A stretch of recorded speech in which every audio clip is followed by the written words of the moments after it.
इन्नल हम्दुलिल्लाह वस्सलातु वस्सलामु अला रसूलिल्लाह अम्मा बाद अऊज़ु बिल्लाहिस समीइल अलीम मिनश शैतानिर रजीम मिन हमज़िहि व नफ़्ख़िहि व नफ़्सिहि बिस्मिल्लाहिर रहमानिर रहीम या अय्युहल्लज़ीना आमनुत्तक़ुल्लाह व कूनू मअस सादिक़ीन।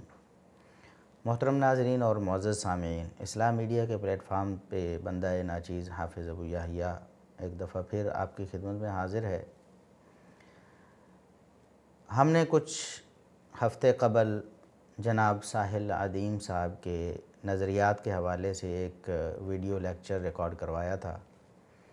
ख़ुसूसन उनका जो टाइम ट्रैवलिंग और इस तरह दीगर मिलते जुलते नज़रियात हैं, तो उनके हवाले से हमने बात की थी कि ये कुरान व हदीस से साबित करने की कोशिश करते हैं, लेकिन अगर ऐसा कुछ होता तो सहाबा-ए-किराम रिज़वानुल्लाहि अलैहिम अजमाइन नबी करीम सल्लल्लाहु अलैहि वसल्लम से सीखते और आगे उम्मत को बताते। ताबईन, तबा ताबईन, आइम्मा, मुहद्दिसीन, मुफस्सिरीन कुरान करीम की जिन आयात से वो टाइम ट्रैवलिंग और अपने दीगर नज़रियात साबित करने की कोशिश करते हैं, वो सारी आयात सहाबा-ए-किराम ने नबी करीम सल्लल्लाहु अलैहि वसल्लम से ख़ुद सीखी थीं, समझी थीं और फिर उनकी तफसीर भी सहाबा-ए-किराम से मरवी है। लेकिन किसी ने भी ऐसा कुछ नहीं कहा जो जनाब साहिल अदीम साहब 1400 साल बाद साबित करने की कोशिश कर रहे हैं। हमें इस बात की खुशी हुई कि जनाब साहिल अदीम साहब ने हमारे अंदाज़े गुफ्तगू को नासिहाना और मुसलिहाना ही समझा और इस बात का उन्होंने इकरार किया कि हमने उन पर अच्छे अल्फाज से और अच्छे अंदाज से तनकीद की थी और ये अंदाज़ उन्हें पसंद आया।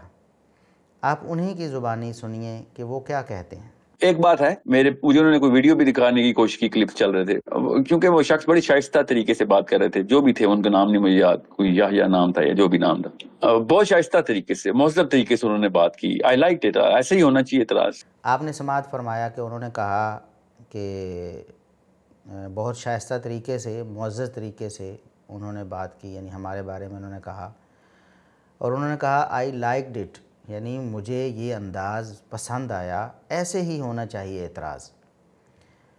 लेकिन अफसोस की बात यह है कि हमारे इस अंदाज़ का इकरार कर लेने के बाद जब अपने नज़रियात पे हमारे एतराज़ात की बारी आई और उनको रफ़ा करने की बजाय, उन एतराज़ात का जवाब देने की बजाय वो बदतमीज़ी पर उतर आए और इंतहाई बदज़ुबानी उन्होंने की, हम वो भी आपको सुनाते हैं। एक तरफ वो मान रहे हैं कि एतराज़ ऐसे ही होना चाहिए, रद्द और तनकीद ऐसी ही होनी चाहिए, अच्छे अंदाज में, मुअज़्ज़ज़ तरीके से, शाइस्ता तरीके से, ये अल्फाज उन्होंने ख़ुद कहे।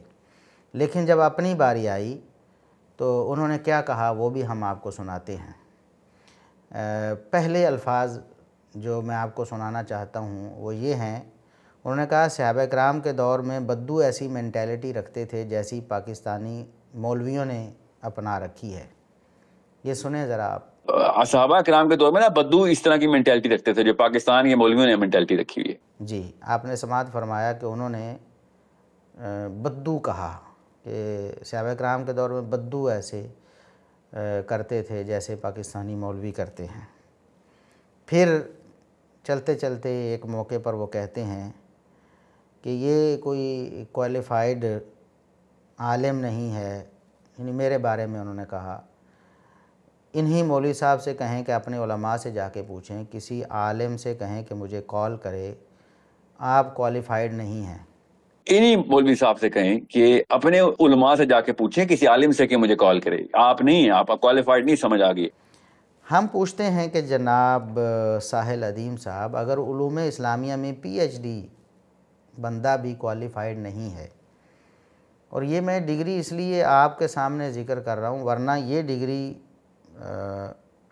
इससे बड़ी डिग्री अल्हम्दुलिल्लाह कुरान करीम की, हदीस की, तफसीर की और उलूम इस्लामिया की जो मदारिस से मिलती है, वो इससे बड़ी डिग्री होती है। तो आपकी तसल्ली के लिए मैं ये भी चूँकि आप दुनिया की डिग्रियों को देखते हैं, तो इन सारी डिग्रियों के साथ साथ उलूम इस्लामिया में PhD की डिग्री जो पंजाब यूनिवर्सिटी से मैंने हासिल की है, अगर ऐसी डिग्री वाला भी आपके यहाँ क्वालिफ़ाइड नहीं और उसको आप बात करने का हक़ नहीं देते, तो फिर ख़ुद आप जिन्हें अरबी ज़ुबान की अबजद भी मालूम नहीं है, यानी एक छोटा सा सीगा भी मालूम नहीं, अरबी ज़ुबान और अरबी ग्रामर के हवाले से थोड़ी सी मालूमात भी नहीं है, तो आप कैसे एहसास बरतरी का शिकार हो गए हैं और अपने आप को समझ रहे हैं कि मैं बात कर सकता हूँ, मुझे तो पता है, ये सारे जाहिल हैं, इन्हें कोई पता नहीं है। तो बहरहाल बहुत अफसोस हुआ जनाब साहिल अदीम साहब, आपके इस अंदाज़े तकल्लुम से ख़ुद आप मान चुके थे कि मेरे अंदाज़ को आपने पसंद किया है, आई लाइक इट आपने कहा, और आपने कहा ऐसे ही होना चाहिए एतराज़, और आपने कहा कि शाइस्ता तरीके से मुअज़्ज़ज़ तरीके से बात की गई। तो हमने तो अल्हम्दुलिल्लाह ऐसे ही बात की थी, लेकिन आपके जो अल्फाज हैं, मैं ज़रा नाज़रीन को कुछ और भी सुनाना चाहता हूँ। इंतहाई लुच्चर अंदाज़ उन्होंने अपनाया। मैं बहुत अफसोस के साथ ये बात कह रहा हूँ।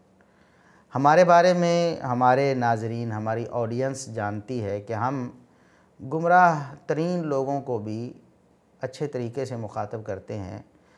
ऐसा पहलू नहीं अपनाते कि कोई सुनकर बजाय बात को मानने के वो गुस्सा करके, नाराज़ हो के, हमारी बात की वजह से, हमारे अंदाज़ की वजह से वो हमें बुरा भला कहने लगे। हाँ, बाकी तो हक़ सुनकर मुहम्मदुर रसूलुल्लाह सल्लल्लाहु अलैहि वसल्लम से भी लोगों ने नहीं माना और गालियाँ दी हैं, वो तो हमें पड़ती हैं, हमें पता है। लेकिन एक जो सलीमुल फ़ितरत इंसान है, वो कभी भी हमारे अंदाज़े गुफ्तगू के बारे में ये बात नहीं कहेगा, और ख़ुद इन्होंने मान लिया कि हमने मुअज़्ज़ज़ तरीके से बात की। अब जनाब साहिल अदीम साहब के अल्फाज हम नाज़रीन को सुनाना चाहेंगे कि उन्होंने मुअज़्ज़ज़ और शाइस्ता तरीके के मुकाबले में क्या अंदाज़ इख्तियार किया। आपने वही हरकत करनी थी जो अब्दुल्ला बिन अब्बास की ने अपनी ऑडियंस से कहा था कि जब सूरत तलाक की आखिरी आयत की तफसीर साहबा ने पूछी, कुछ लोग आए साहबी से पूछने, अब्दुल्ला बिन अब्बास से, और उन्होंने कहा कि अब्दुल्ला बिन अब्बास हमें ये बता कि अल्लाह ने 7 ज़मीनें का जिक्र कैसे कर दिया, ज़मीन तो एक है। तो अब्दुल्ला बिन अब्बास ने जो कहा था, मैं भी आपसे वो कहता हूँ कि अगर मैं आपको बताऊंगा ना उसकी तफसीर तो आप काफिर हो जाएंगे, क्योंकि इस वक्त आपका दिमाग काफिर हुआ है। कहते हैं कि आपने वही हरकत की जो अब्दुल्ला बिन अब्बास ने अपनी ऑडियंस से कहा था। कुछ लोगों ने सूरह तलाक की आखिरी आयत की तफसीर पूछी, 7 ज़मीनों का जिक्र किया, तो उन्होंने सवाल किया। तो अब्दुल्ला बिन अब्बास रज़ी अल्लाह अन्हुमा ने फरमाया कि मैं इसकी तफसीर आपको बताऊं तो आप काफिर हो जाएंगे। तो कहता है मैं भी यही कहता हूँ, मैं भी यही कहता हूँ कि मैं अगर आपको बताऊँगा तो आप काफिर हो जाएंगे, क्योंकि आपका दिमाग काफिर हुआ है। मैं तो हैरान हूँ जनाब साहिल अदीम साहब मैं क्या कहूँ आपको कि सिर्फ़ एक आपका दिमाग मुसलमान है।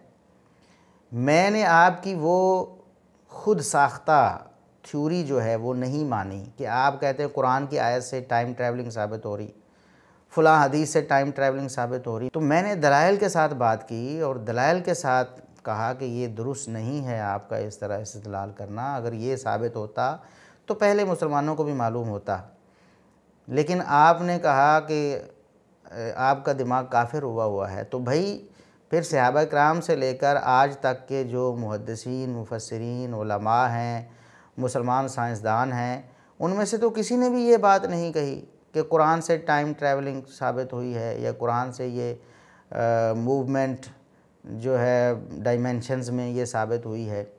तो फिर सबका दिमाग काफिर हुआ है ना, बस आपका दिमाग मुसलमान रह गया है। तो अल्लाह ताला से हम दुआ ही कर सकते हैं कि अल्लाह ताला आपको हिदायत दे, और सारे मुसलमानों को आपने उनका दिमाग काफिर कर दिया हुआ है अपने बकौल। और फिर एक जगह पर जाकर बहुत ज़्यादा हाइपर हो गए थे। फिर उन्होंने कहा कि मैं इस 2 नंबर के ख़िलाफ़ हूँ जो किबर में आ जाए कि उसके फ़िरके में जो नॉलेज आ गई है वो एब्सोल्यूट इस्लाम है।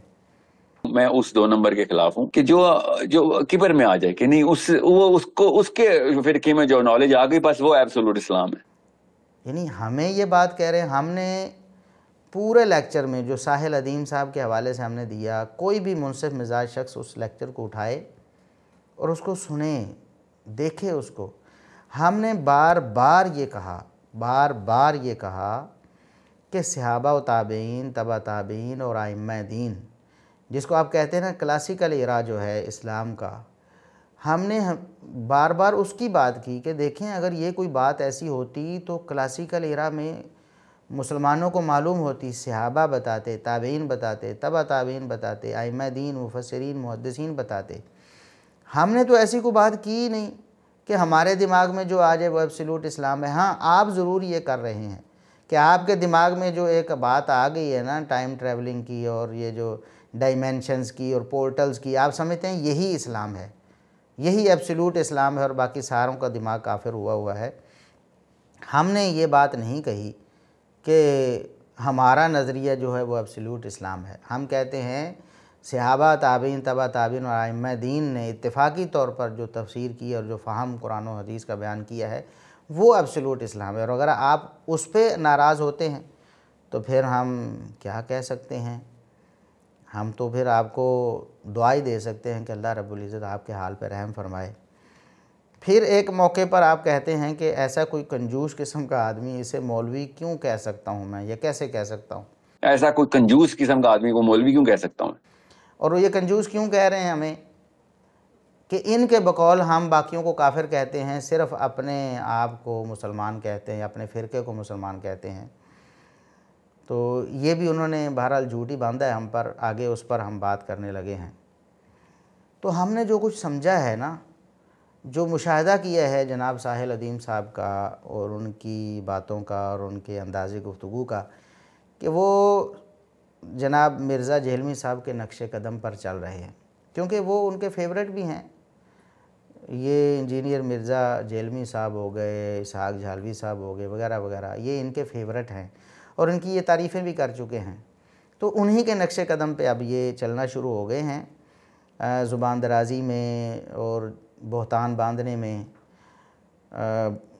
उलमा को या ऐसे लोगों को जो उनके नज़रियात को नहीं मानते उनको बुरे बुरे अलकाबात देने में, ये मिर्ज़ा जेहलमी साहब के नक्शे कदम पे चल रहे हैं। जिस तरह मिर्ज़ा जेहलमी साहब अहले सुन्नत को कहते हैं ये सुन्नी नहीं है, टुन्नी हैं, इसी तरह उलमाए किराम को कहते हैं ये उलमाए कराइम हैं, और इसी तरह फिर मुहद्दिसीन पर, सहाबा पर, मुहद्दिसीन पर, आइम्मा दीन पर झूठ बांधते हैं। बिल्कुल इसी तरह ये काम जनाब साहिल अदीम साहब ने भी शुरू कर लिया है। बिल्कुल इसी तरह हम उनसे गुजारिश करेंगे कि दूर ना जाएं, वापस आ जाएं। ये रास्ता बहुत गलत रास्ता है जिस पर आप चल रहे हैं। हम ये बातें, अब ज़ाहिर है कि हमारी मजबूरी है हम कहें कि इन्होंने गलत बयानी की है और ये झूठ बांधा और बहतान बांधा है, क्योंकि मामला ही ऐसा है। अब हमारे पास ऐसा कोई लफ्ज़ नहीं है, अगर कोई इस पर भी नाराज़ हो कि हमने उनको झूठा कह दिया है या ऐसा कह दिया है, तो हम मजबूर हैं, हम कहते हैं कि जनाब साहिल अदीम साहब ने झूठ बांधा है हमारे ऊपर। क्या आगे आप ख़ुद ये बात समाअत फरमाएँ। कहते हैं कि मौलवी का जनरल टाइटल जो है अब्ज़ॉर्व ना करें आप कहा करें कि मैं अपने फ़िरके का बैनर लगाता हूँ। मौलवी ना बोलें अपने आप को, क्योंकि देवबंद के मौलवी आपको काफिर कहते हैं, तो बरेलवीज़म के मौलवी उनको काफिर कहते हैं। अपने आप को इतना बड़ा टाइटल ना दिया करें, कोई नया लफ्ज़ निकालें। फ़िरके के मौलवी को फौलवी बोला करें, आप फौलवी। ये हमें कह रहे हैं कि आप फौलवी हैं जो अपने फ़िरके के मौलवी को मौलवी मानते हैं, बाकी के मौलवियों को आप काफिर मानते हैं।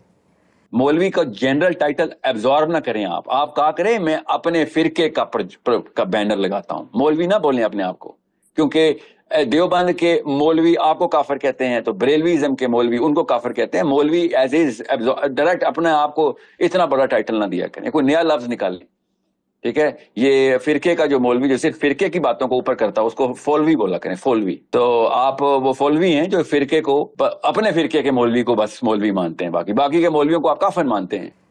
नऊज़ु बिल्लाहि मिन ज़ालिक। देखें जनाब साहिल अदीम साहब, अल्लाह रब्बुल इज़्ज़त से डरें।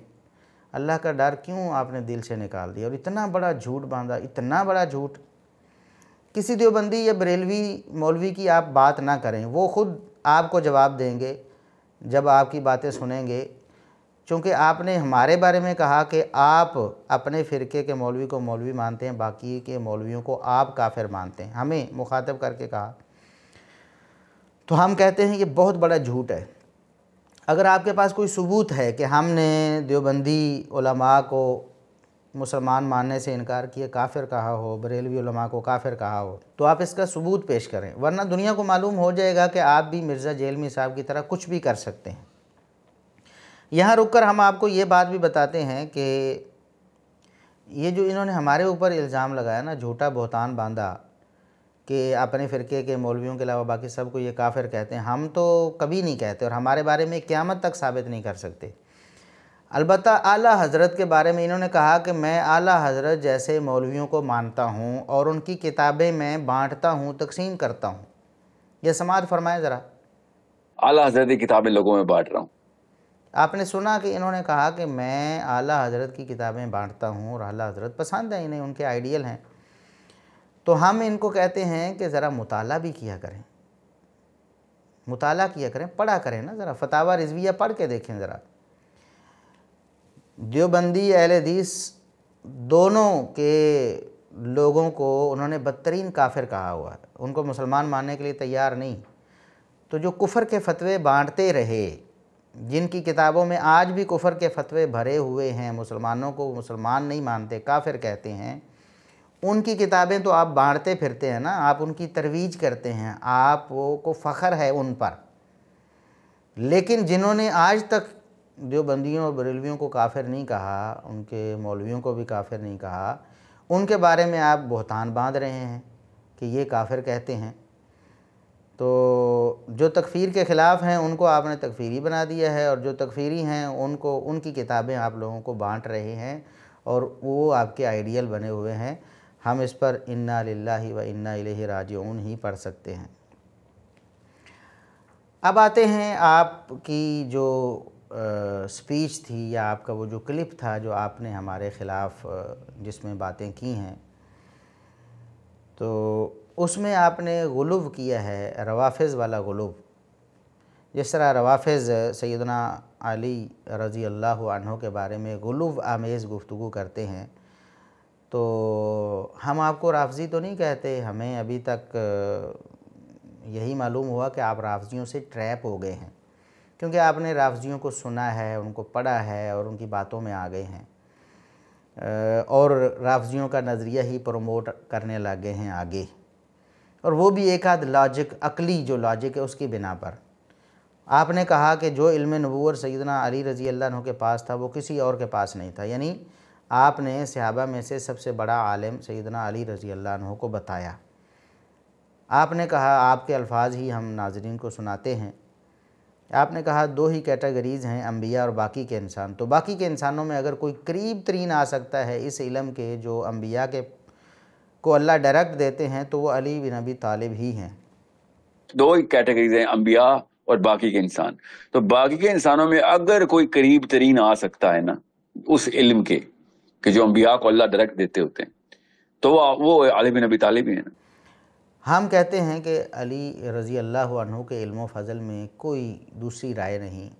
वो बहुत बड़े आलिम थे और बहुत बड़ी बरगुज़ीदा हस्ती हैं, लेकिन उनके फ़ज़ाइल व मनाक़िब में गुलूव करना और दूसरे सहाबा किराम ख़ुसूसन सैयदना अबू बकर उमर रज़ी अल्लाह अन्हुमा जिनका इल्म व फ़ज़ल किताब व सुन्नत की रोशनी में फ़ायक है, उनको नीचे करना, ये गुलूव है और ये रवाफ़िज़ का फैलाया हुआ गुलूव है। ख़ुद सैयदना अली रज़ी अल्लाह अन्हु भी इससे मुत्तफ़िक़ नहीं होंगे। क़यामत के दिन वो भी आपसे बेज़ारी का ऐलान करेंगे, क्योंकि वो ख़ुद दुनिया में लोगों को बता कर गए हैं कि इस उम्मत में मुहम्मदुर रसूलुल्लाह सल्लल्लाहु अलैहि वसल्लम के बाद इल्म व फ़ज़ल में कोई हस्ती है तो अबू बकर सिद्दीक़ रज़ी अल्लाह अन्हु हैं।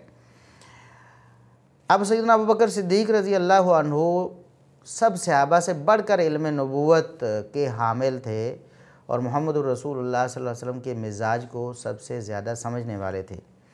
हम चंद एक यहाँ दलाइल सरसरी ज़िक्र कर देते हैं ताकि लोगों को भी मालूम हो जाए और आप भी, अल्लाह ताला आपको हिदायत दे, आप भी वापस पलटें, अपने नज़रियात को दुरुस्त करें। ये सही बुखारी की हदीस है 3904 नंबर।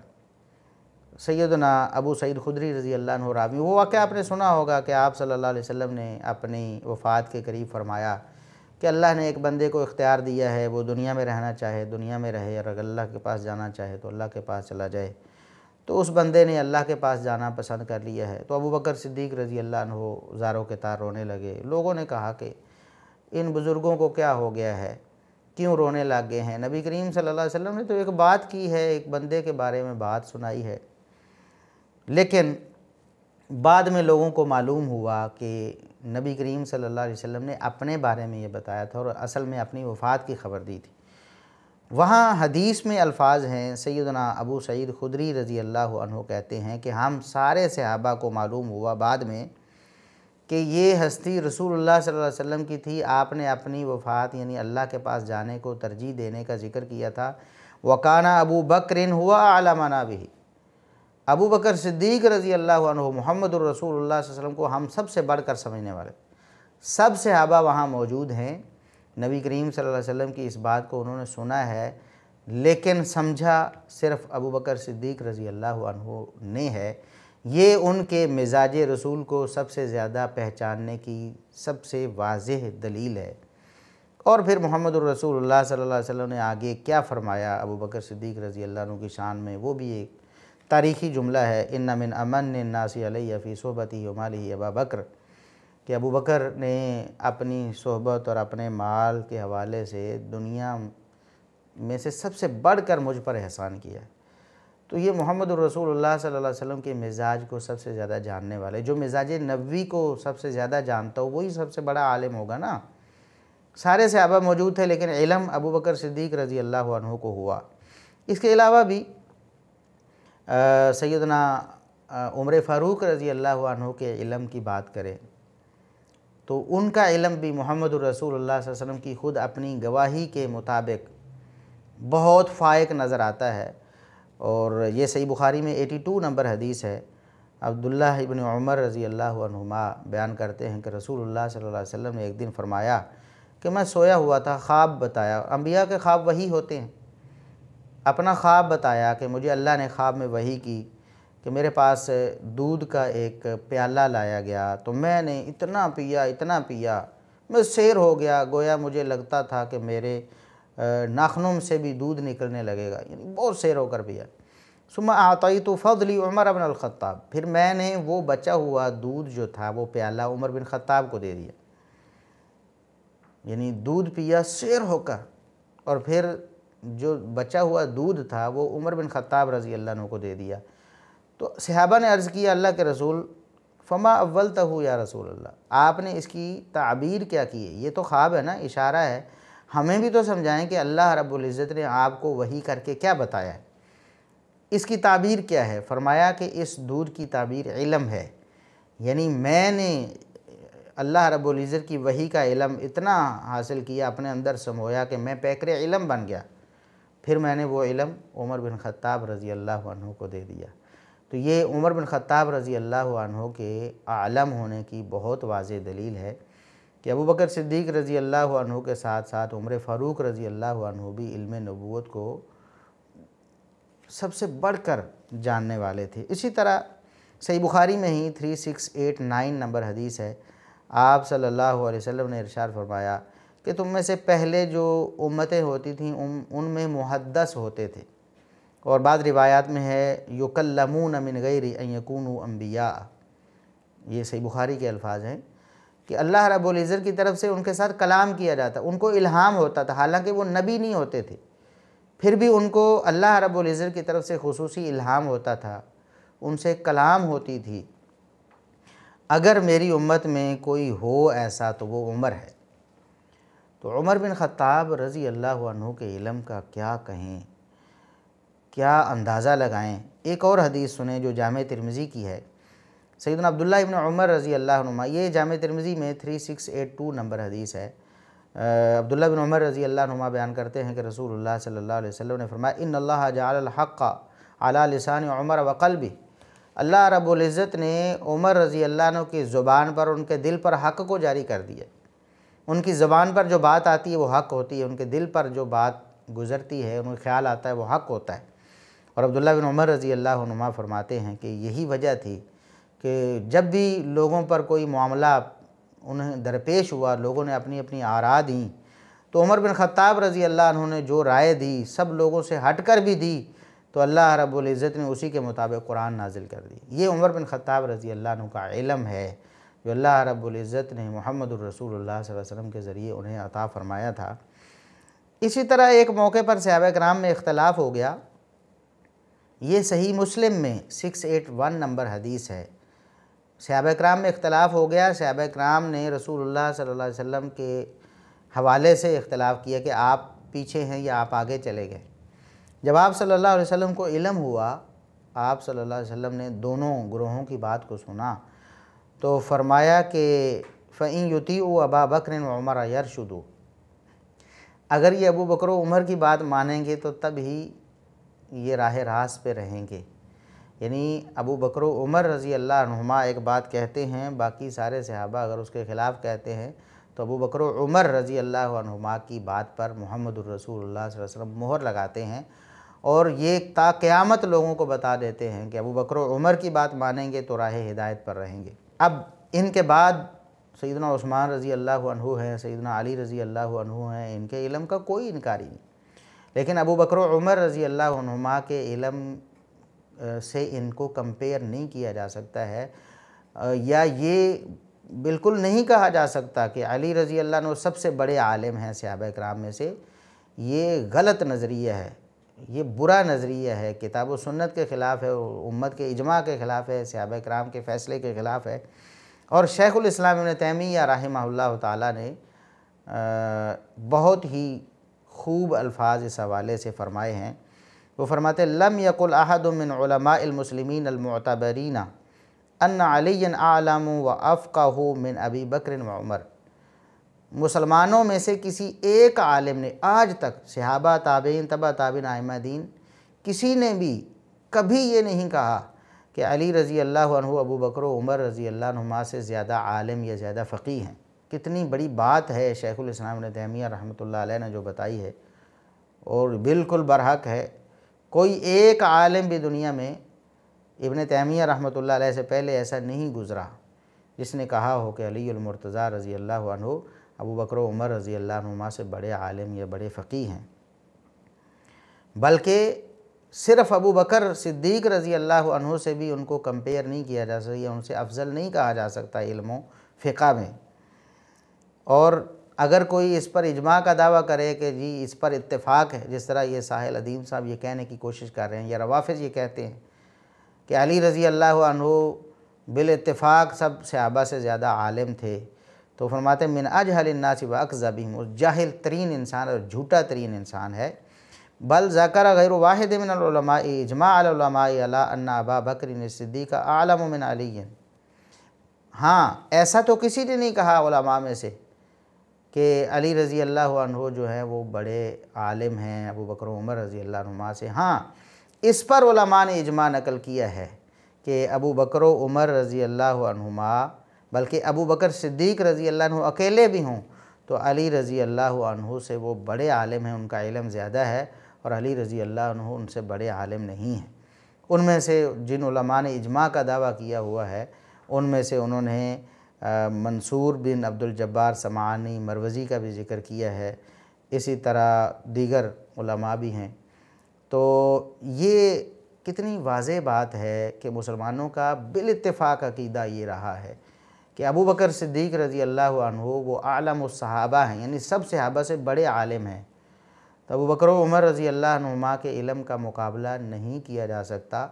हाँ, सैयदना अली रज़ी अल्लाह अन्हु का इल्म फ़ज़ल अपनी जगह पर वो मुसल्लम है और उसका इनकार कोई मुनाफिक ही कर सकता है।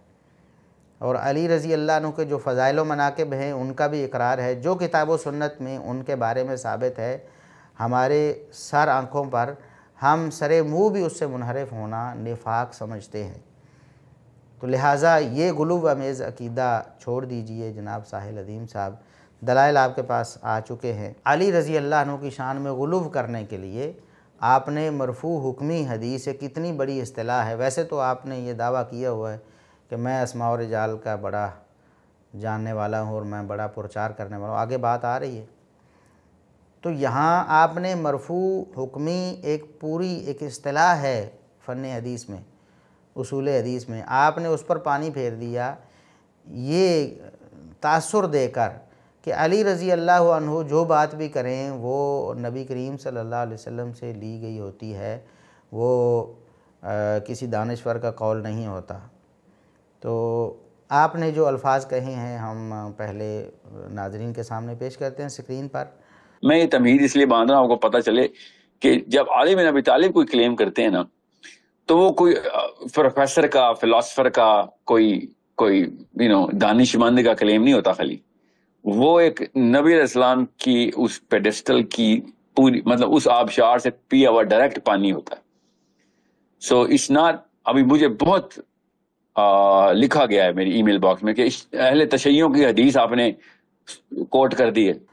तो आपने कहा मैं तमहीद इसलिए बांध रहा हूँ कि आपको पता चले कि जब अली बिन अबी तालिब कोई क्लेम करते हैं ना, तो वो प्रोफेसर का, फ़िलासफ़र का, दानिशमंद का क्लेम नहीं होता खाली, वो नबी अलैहिस्सलाम की आबशार से पिया हुआ डायरेक्ट पानी होता है। मेरी इनबॉक्स में बहुत लिखा गया है कि अहले तशय्युं की हदीस आपने कोट कर दी, अहले तशय्युं की हदीस, लफ्ज़ अहले तशय्युं है।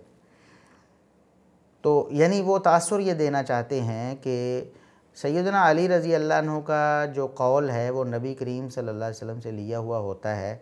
तो इसका मतलब है कि बाकी सहाबा कराम का जो कौल होता है क्या वो नबी करीम सल्लल्लाहु अलैहि वसल्लम से लिया हुआ नहीं होता? ये तो उसूल हदीस में तय कर दिया गया है कि किसी सहाबी का ऐसा कौल फ़ेल जिसका ताल्लुक़ इज्तिहाद से ना हो, कि उसके ज़ाती इज्तिहाद का कोई अमल दखल उसमें नज़र ना आता हो, तो वो कौल अगर सहाबी अपनी तरफ से भी कहे, यानी नबी करीम सल्लल्लाहु अलैहि वसल्लम का नाम ना भी ले और आपकी तरफ मंसूब ना भी करे, तब भी वो मरफ़ू है, उसको मरफ़ू हुक्मी कहते हैं। मरफ़ू का मतलब नबी करीम सल्लल्लाहु अलैहि वसल्लम की हदीस, मरफ़ू हुक्मी का मतलब यह है कि दर्जे में उसको भी नबी करीम सल्लल्लाहु अलैहि वसल्लम का कौल ही समझा जाएगा, क्योंकि कोई सहाबी अपनी तरफ से ऐसी बात तो नहीं करता जो गैबी उमूर से ताल्लुक़ रखती हो, जो कब्र हशर से ताल्लुक़ रखती हो, जो अज़ाब सवाब से ताल्लुक़ रखती हो, क्योंकि ये कोई इज्तिहादी उमूर नहीं है कि जिनके बारे में सोच के कुछ तय कर दिया जाए कि इस चीज़ का इतना सवाब, इस चीज़ का इतना सवाब, या कब्र में ये होगा, या क़यामत जन्नत में ये होगा, जहन्नम में होगा। ये चीज़ें तो ज़ाहिर है नबी करीम सल्लल्लाहु अलैहि वसल्लम से सुनी है तो उन्होंने आगे बयान की हैं। तो ये कोई भी सहाबी अगर बयान करे ना ऐसी बात जिसमें ज़ाती इज्तिहाद का कोई अमल दखल ना नज़र आता हो, तो वो मरफ़ू हुक्मी होती है, वो नबी करीम सल्लल्लाहु अलैहि वसल्लम के कौल और आप सल्लल्लाहु अलैहि वसल्लम के फ़ेल के दर्जे में होती है। ये बात तो उसूल हदीस में तय है। तो आपने ये जो दावा किया है कि ये सैयदना अली रज़ी अल्लाह अन्हु का मकाम है कि वो जब कोई बात करते हैं तो वो उनका अपना क्लेम नहीं होता, बल्कि नबी अलैहिस्सलाम की आबशार से पिया हुआ डायरेक्ट पानी होता है, तो ये सब सहाबा, अबू बकर सिद्दीक़ रज़ी अल्लाह अन्हु भी करें, उमर फ़ारूक रज़ी अल्लाह अन्हु भी करें, उस्मान गनी रज़ी अल्लाह अन्हु करें, अलीउल मुर्तज़ा रज़ी अल्लाह अन्हु करें, और तलहा और ज़ुबैर करें, साद व सईद करें, अब्दुर्रहमान बिन औफ़ कहें, अबू उबैदा बिन जर्राह कहें, वो मुआविया बिन अबी सुफ़ियान करें, वो अब्दुल्ला बिन अब्बास करें, वो अब्दुल्ला बिन उमर करें, वो अब्दुल्ला बिन अमर करें, वो सैयदा आयशा सिद्दीक़ा करें, वो उम्महातुल मोमिनीन में से कोई करे, वो सहाबियात में से कोई करे, सहाबा में से कोई करे, तो एक ही कानून है कि वो मरफ़ू हुक्मी होगी। ये सिर्फ़ सैयदना अली रज़ी अल्लाह अन्हु के बारे में कहना, इससे ये लाजिम आता है कि बाकी सहाबा कराम अपनी तरफ से ऐसी बातें कर देते थे जो गैबी उमूर से या अज़ाब सवाब से या कब्र हशर से ताल्लुक़ रहती थी। तो ये बड़ी जसारत है सहाबा कराम का। जब सब का ये मामला है तो फिर एक झूठी और मनगढ़ंत जो रिवायत है और जाली रिवायत है, उसको बचाने के लिए ऐसे शोशे छोड़ना कहाँ दुरुस्त हो सकता है। अब हम बताते हैं कि जो असल बात थी जिसके लिए उनको इनबॉक्स में कमेंट्स किए गए और उनसे सवाल किया गया कि आपने शियों की एक रवायत झूठी मनगढ़ंत क्यों बयान कर दी टाइम ट्रैवलिंग को साबित करने के लिए, तो उस पर उनके पास अब कोई जवाब नहीं था। हम गुज़श्ता वीडियो में तफसील के साथ ये बात बयान कर चुके हैं कि वो इंतहाई झूठी राफ़िज़ियों की घड़ी हुई शिरकिया कुफ्रिया अल्फाज वाली रिवायत थी, जिसमें से कुछ अल्फाज लेकर साहिल अदीम साहब ने अपना मुकदमा मजबूत करने की नाकाम कोशिश की थी। चाहिए ये था कि जनाब साहिल अदीम साहब उस पर रुजू कर लेते कि मैं गलती पर हूँ, ये वाकई झूठी रिवायत है, मुझे बयान नहीं करनी चाहिए थी, लेकिन इसकी बजाय उन्होंने अपनी गलती को डिफेंड करना शुरू कर दिया। अब वो क्या कहते हैं कि मुझे बहुत लिखा गया ईमेल में, अहले तशय्यो की हदीस आपने कोट कर दी है, मुझे भी पता है कि अहले सुन्नत ने सदीक़ को मुस्नद नहीं कहा हुआ, मुझे पता है इस बात का, क्योंकि मेरा काम है दोनों लिटरेचर पढ़ते रहना। वो ये कह रहे हैं कि ये दोनों लिटरेचर मैंने पढ़े हुए हैं, शिया सुन्नी सारी किताबों का मैंने मुताला किया हुआ है। मैंने जब ये हदीस कोट की होती है कि अली बिन अबी तालिब ने कहा कि मुझे आसमान के रास्ते ज़मीन के रास्तों से ज़्यादा पता है, तो उसके इस हिस्से को मैं कोट कर रहा होता हूँ, बाकी का हिस्सा मुझे पता है क्या है। शियों ने अपना अकीदा भी उधर से लिया है। अभी मुझे बहुत लिखा गया है मेरी ईमेल बॉक्स में कि अहले तशय्युं की हदीस आपने कोट कर दी है। मैंने आपको उस हदीस को, जो कि मुझे भी पता है अहले सुन्नत ने उस हदीस को मुस्तनद नहीं कहा हुआ कि मुझे आसमान के रास्ते ज़मीन के रास्ते, मुझे पता है इस बात का। मुझे दोनों लिटरेचर, मेरा काम है दोनों लिटरेचर पढ़ते रहना। मैंने जब ये हदीस कोट की होती है कि मुझे अली बिन अबी तालिब ने कहा कि मुझे आसमान के रास्ते ज़मीन के रास्तों से ज़्यादा पता है, तो इसके इस हिस्से को, बाकी का हिस्सा मुझे पता है क्या है इस हदीस का, उसमें क्या हुआ वो चलें छोड़ें, वो पार्ट ऑफ द हिस्ट्री है, और तशय्युं ने अपना अकीदा भी उधर से लिया है। वो बताना ही चाहते हैं कि मुझे सारा पता है कि ये झूठी रवायत है और मनगढ़ंत है, इसमें शिरकिया कुफिया अल्फाज मौजूद हैं इस रिवायत में, लेकिन मैंने तो इतना टुकड़ा पेश किया था जानते बूझते। भाई अगर सीधी सी बात है कि अगर साहिल अदीम साहब आपको पता था कि ये शियों की गढ़ंत है और इस रिवायत में कुफरिया शिरकिया अल्फाज मौजूद हैं, हमारे बताने से पहले आपने ज़िंदगी में कभी किसी को बताए हों, चाहिए तो यही है ना। मैं अगर उस जगह से एक रिवायत ले रहा हूँ, कुछ अल्फाज ले रहा हूँ, तो बताना तो चाहिए ना भाई बाकी अल्फाज इसमें ऐसे हैं, कोई उनसे धोखा ना खा जाए और कोई गुमराह ना हो जाए। आपने तो कभी ज़िंदगी में हमारे बताने से पहले किसी को ऐसा नहीं कहा। अगर कहा है तो उसका सबूत दे दें, फिर हम मान जाएंगे कि वाकई आपको इल्म था, लेकिन आपको तो इल्म ही नहीं था। आपने जो राफ़ज़ियों का डाला हुआ गंद था उसमें से वो एक टुकड़ा उठाया और वो उसी गुलूब पर मबनी था और उसको आगे आपने लोगों के सामने पेश कर दिया। हम नहीं समझते कि आपने जानते बूझते इतने बड़े कुफ्र व शिर्क पर एक जुमला बोलने से भी एतराज़ किया हो। सिर्फ़ इतना ही कह देते कि भाई इतना अल्फाज लेने हैं, बाकी रवायत झूठी है, उसको आपने कबूल नहीं करना। आपने कभी ये भी नहीं कहा। कैसे हो सकता है कि आपको पता हो और आपने कभी एक लफ्ज़ भी ना कहा हो। अब आगे आपने फिर इधर उधर की बातें करके कोशिश की कि मैं कवर कर लूँ इस बात को, मुझे ये बात माननी ना पड़े कि मैंने एक झूठी रवायत नकल कर दी। कहते हैं कि इस मतन को अहले सुन्नत ने जब अपनी मुस्नद किताबों के अंदर रखा कि अली बिन अबी तालिब ने जब आसमानी रास्तों की बातें की हैं, उन अहादीस में जो अहले सुन्नत ने कहा कि इस हदीस में कोई शक नहीं, तो आसमानी रास्ते ही बताए हैं। यानी वो कहना यह चाहते हैं कि अली रज़ी अल्लाह अन्हो ने आसमानों के हवाले से जो ख़बरों वाली अहादीस हैं वो रिवायत की हैं। जब आपने मान लिया मिसाल के तौर पर मेराज की हदीस अली रज़ी अल्लाह अन्हो ने रिवायत की है, तो उसमें आसमान के रास्तों का जिक्र तो है ना कि फ़लाँ जगह मूसा अलैहिस्सलाम मिले, फ़लाँ जगह ईसा अलैहिस्सलाम, फ़लाँ आदम अलैहिस्सलाम और इब्राहीम अलैहिस्सलाम और दीगर अम्बिया का जो जिक्र है। तो वो कहते हैं कि आसमानों के रास्तों और आसमानों की ख़बरों वाली हदीसें अली रज़ी अल्लाह अन्हु ने बयान की हुई हैं और बुखारी में है, मुस्लिम में है और दीगर हदीस की किताबों में, और आप कहते हैं कि ये सही हैं, तो फिर ये मतन सही हो गया ना कि अली रज़ी अल्लाह अन्हु ने ये कहा कि मुझे ज़मीन से भी ज़्यादा आसमान के रास्तों का इल्म है। कहते ये एक मुहावरा है, बाकी जगह आप मुहावरे ले लेते हैं, तो यहाँ आप मुहावरे के तौर पर इसको क्यों नहीं समझते। इस मतन को समझें कि जो अहले सुन्नत वल जमात ने खुद अपनी मुस्तनद किताबों के अंदर रखा कि अली बिन अबी तालिब ने जब आसमानी रास्तों की बातें की हैं, उन हदीस में जो अहले सुन्नत ने कहा यार इस हदीस में कोई शक नहीं, तो वो आसमानी रास्ते ही बताए अली बिन अबी तालिब ने। इसको मैं बेस बना के अली बिन अबी तालिब की इस हदीस के इस हिस्से को पूरी तरीके से समझता हूं कि अली बिन अबी तालिब को आसमान के रास्ते पता थे, जिस तरीके से उन्होंने अहले सुन्नत वल जमात ने वो हदीसें कोट की हैं, तो और क्या कब बताएं, आसमान के रास्ते ही बता रहे हो। तो अगर बाकी के मामलात में आते हैं तो वो वहां पे मुहावरा इस्तेमाल हुआ मुहावरा, तो यहाँ पे भी मुहावरा इस्तेमाल कर लें कि आसमान के रास्ते जमीन के रास्तों से ज्यादा आते हैं, का मतलब है कि जितने मुझे आसमान के रास्ते पता है उतने और किसी को नहीं पता आसमान के रास्ते। अब पहली बात तो ये है कि जब अहले सुन्नत की मोतबर किताबों में सही तरीन अहादीस मौजूद थीं, अदीम साहब जो कहते हैं कि उन हदीसों में कोई शुबा नहीं जो अहले सुन्नत की किताबों में है, और उनमें ज़िक्र है कि अली रज़ी अल्लाह अन्हु ने आसमान के रास्तों वाली ख़बरें बयान की हैं नबी करीम सल्लल्लाहु अलैहि वसल्लम से सुन के। तो जब सही तरीन अहादीस मौजूद थी तो क्या ज़रूरत पड़ी थी कि झूठ का पलंदा और इंतहाई घटिया रिवायत, उसमें से कुछ अल्फाज गुलूव आमेज़ वो लेकर वो आगे फैलाना, उसकी ज़रूरत क्या पेश आई? तो फिर आप बुखारी से पेश करते, मुस्लिम से पेश करते और दूसरी किताबों से पेश करते जो सही तरीन रिवायतें थी। दूसरी बात यह है कि अगर आसमानी ख़बरों वाली अहादीस की बुनियाद पर यह तय किया जाए कि जो बयान करने वाला है वो ज़मीन से भी ज़्यादा आसमान के रास्तों को जानने वाला है, तो फिर ये क्या सारी अहादीस के अली रज़ी अल्लाह अन्हु ने बयान की? बाकी सहाबा ने कभी आसमान की ख़बरों और आसमान के रास्तों की हदीसें बयान नहीं की।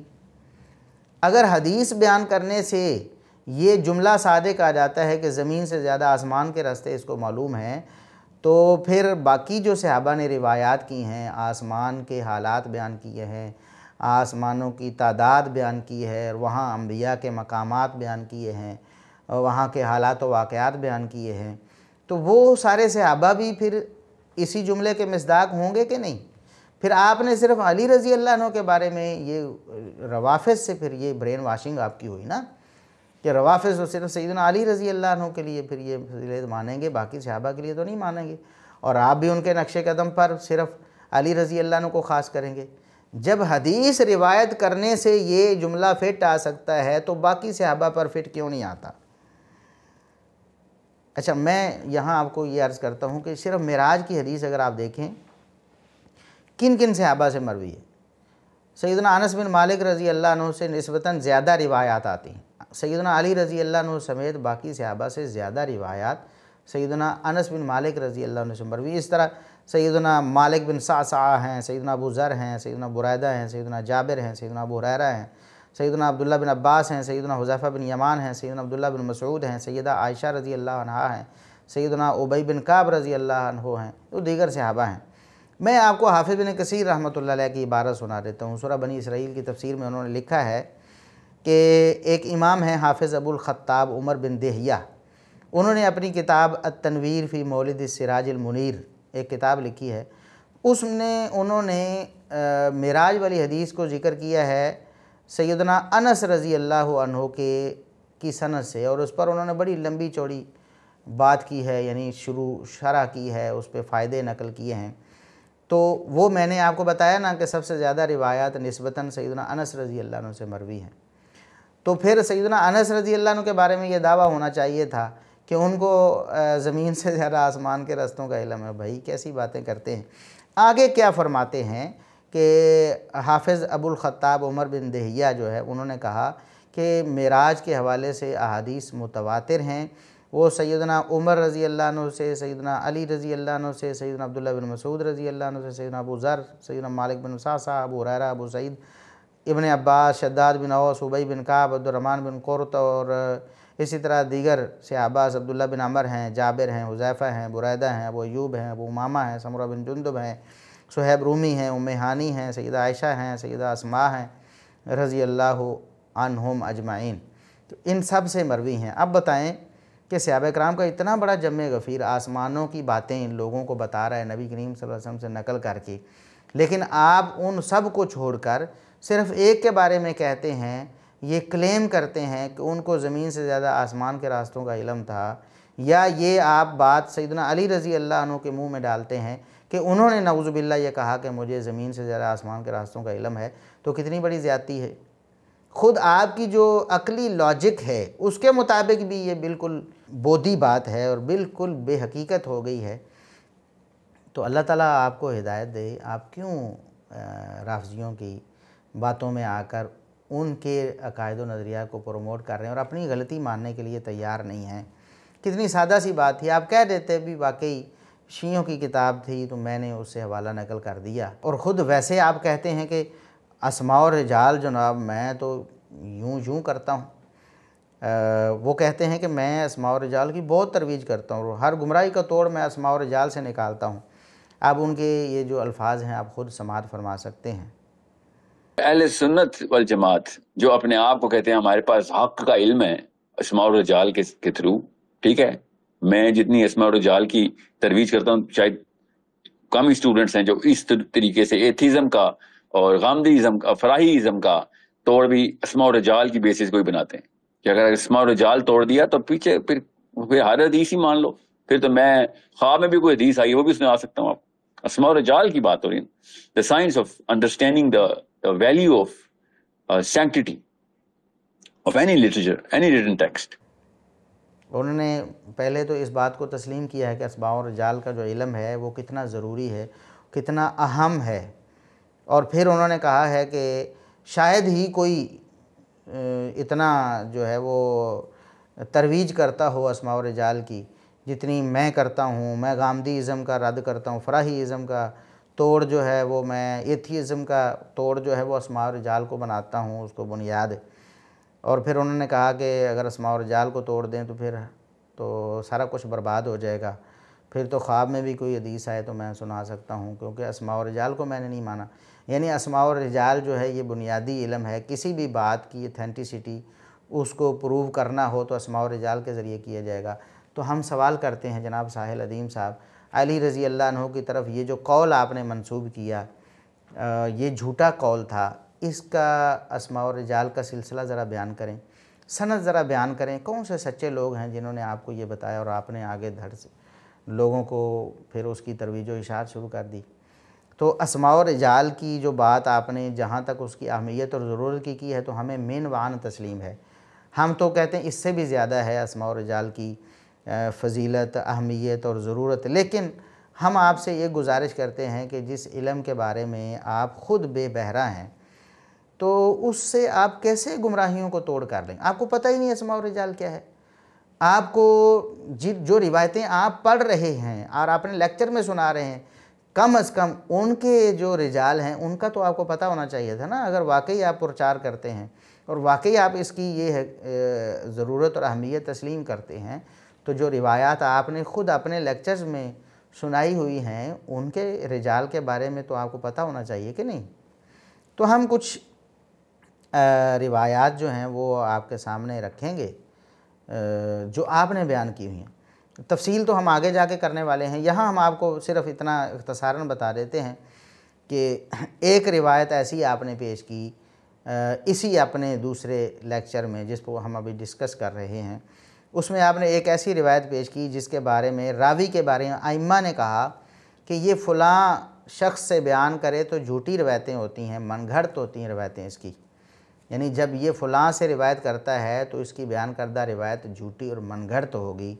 और साहिल अदीम साहब ने उस रावी की उसी उस्ताद से और उसी शेख से रिवायत जो है वो नकल कर दी झूठी और मनगढ़ंत। आगे तफसील आ रही। दूसरी रिवायत उन्होंने पेश की, एक रावी के बारे में मुहद्दिसीन ने बताया कि ये मुनकरुल हदीस रावी है, इसके हाफ़ज़े की ख़राबी इतनी बढ़ गई थी कि ये सनदें ही तब्दील कर देता, रावी कोई और उठा के कहीं और लगा देता था, तो उलट पुलट कर देता था सब कुछ, और इसकी बयान करदा रिवायात को दलील बनाना जायज़ नहीं है। ये इमाम इब्न हिब्बान, आगे तफसील आ रही है, हम बताएंगे इंशाअल्लाह सबूत के साथ। जो इसने अपने वालिद से रिवायतें बयान की हैं उनमें बहुत सारी मुनकर रिवायतें हैं, और साहिल अदीम साहब ने उसी रावी की अपने वालिद से रिवायत जो है अपने हक़ में दलील बनाकर पेश कर दी। तो भाई अस्मा और रिजाल का अगर आपके पास इल्म होता तो आप इतना बड़ा ब्लंडर तो ना करते ना। मज़ीद आपको क्या कहें, हम छोड़ देते हैं, आगे इंशाअल्लाह तफसील के साथ हम बात करते रहेंगे। अब हम बताते हैं जनाब साहिल अदीम साहब के जो पसंदीदा उलमा हैं वो कौन से हैं, और हम फिर बाद में ये भी उनसे पूछेंगे कि क्या ये आपके जो पसंदीदा उलमा हैं, जो आपके आइडियल्स हैं, जिनकी बुक्स आप डिस्ट्रीब्यूट कर तकसीम करते हैं, लोगों को पहुंचाते हैं, क्या इन्होंने ये आपको टाइम ट्रैवल की तालीम देते रहे, या इन्होंने टाइम ट्रैवलिंग के बारे में कोई किताबें लिखी या लोगों को बताया कि ये कुरान से साबित हो रहा है, हदीस से साबित हो रहा है, देखो कितनी वाज़ेह आयतें हैं, कितनी हदीसें हैं, जाहिलो तुम्हारा दिमाग काफिर हुआ है, क्या इन्होंने ऐसा कहा? अच्छा, पहले हम आपके पसंदीदा मौलवी और उलमा का जिक्र करते हैं जो आपने ख़ुद किया हुआ है, हम नहीं, आपने अपने अल्फाज में किया हुआ है, वो ज़रा आप सुने। पहले तो आपने ये क्लेम किया कि आप उलमा की इज़्ज़त करते हैं, जो सही उलमा हैं आपकी नज़र में, जो आपकी फ़िलासफ़ी को मानते हैं या आपके नज़रियात थ्योरीज़ जो हैं उनको कबूल करते हैं।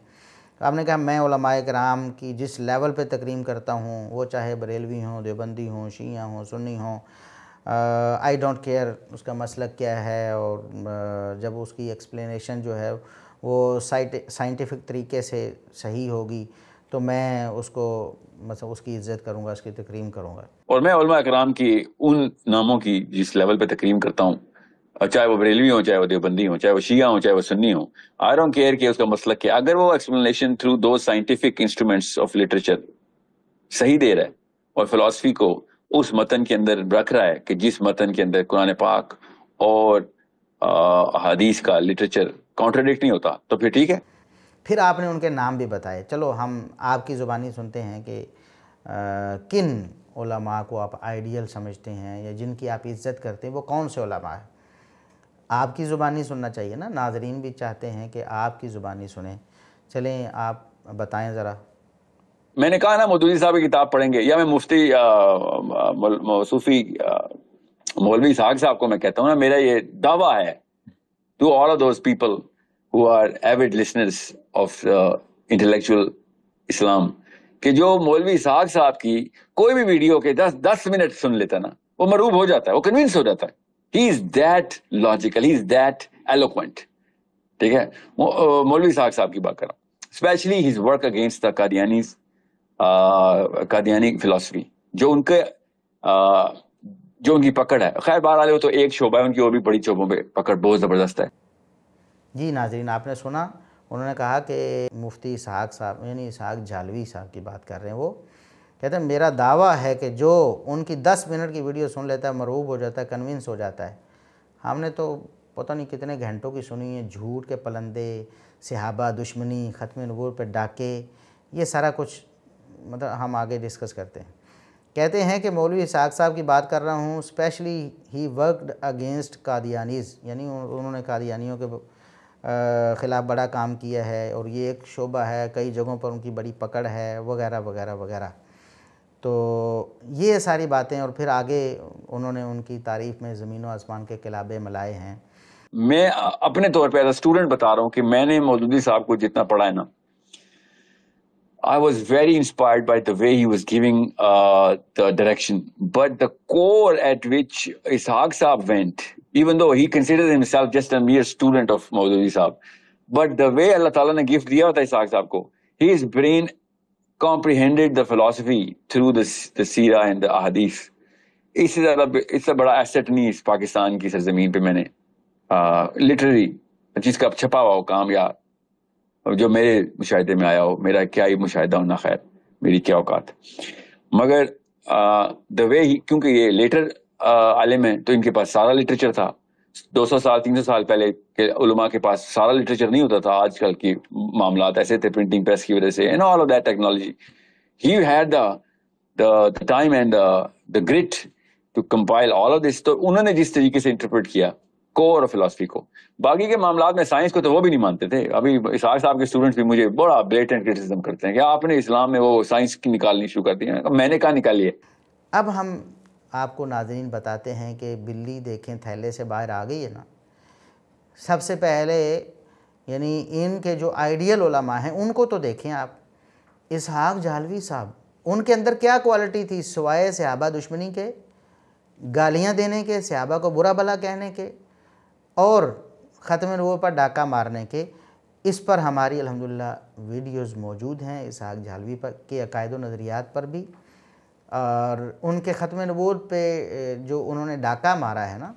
आप कहते हैं उन्होंने कादियानियों के ख़िलाफ़ काम किया है, भाई कौन से कादियानियों के ख़िलाफ़ काम किया है? ज़ुबानी तौर पर कोई बंदा कहे कि मैं कादियानियों का बड़ा मुखालिफ हूँ तो उससे ये साबित हो जाए कि वो कादियानियों का मुखालिफ है, और 2-4 इधर उधर से दलीलें उलमा की पढ़ के अगर बयान कर दे और ख़ुद उसका नज़रिया ये हो कि नबूवत ख़त्म नहीं हुई बल्कि जारी है और क़यामत तक जारी रहेगी, और उसका नज़रिया नऊज़ुबिल्लाह ये हो कि नबी क़यामत तक आते रहेंगे, नबी आ रहे हैं, बस अब क्लेम करने की इजाज़त नहीं है। ये कहते हैं मैंने इब्ने अरबी से ये अकीदा सीखा है और यही अकीदा बरहक है कि नबी क़यामत तक आते रहेंगे लेकिन किसी को क्लेम करने की इजाज़त नहीं। ग़ुलाम अहमद कादियानी की गलती सिर्फ इतनी है कि उसने क्लेम कर दिया, क्लेम ना करता तो ठीक था, अपने आप को नबी समझता रहता ख़ाब, लेकिन लोगों को कहा कि मैं नबी हूँ, मुझ पर ईमान लाओ, ये गलती है। बल्कि इससे बढ़कर उन्होंने इतनी ख़तरनाक बात नऊज़ुबिल्लाह कुफ्रिया कलमा कहा। कहते हैं कि क़यामत तक नबी आते रहेंगे, बल्कि पहले अम्बिया से भी ज़्यादा इल्म व फ़ज़ल में बढ़कर भी आ जाएंगे, आ सकते हैं, बल्कि आते हैं। नऊज़ुबिल्लाह सुम्मा नऊज़ुबिल्लाह। आप इस पर हमारी वीडियो देख सकते हैं। और सहाबा दुश्मनी उनकी तो कहीं ढकी छुपी नहीं है। सहाबा कराम के ख़िलाफ़ उनका गम व गुस्सा और उन्होंने जो झूठ बोले हैं सहाबा कराम पर और जो बहतान लगाए हैं और सहाबा कराम की जो तौहीन और गुस्ताखी की है, नऊज़ुबिल्लाह सुम्मा नऊज़ुबिल्लाह, ज़ुबान इजाज़त नहीं देती।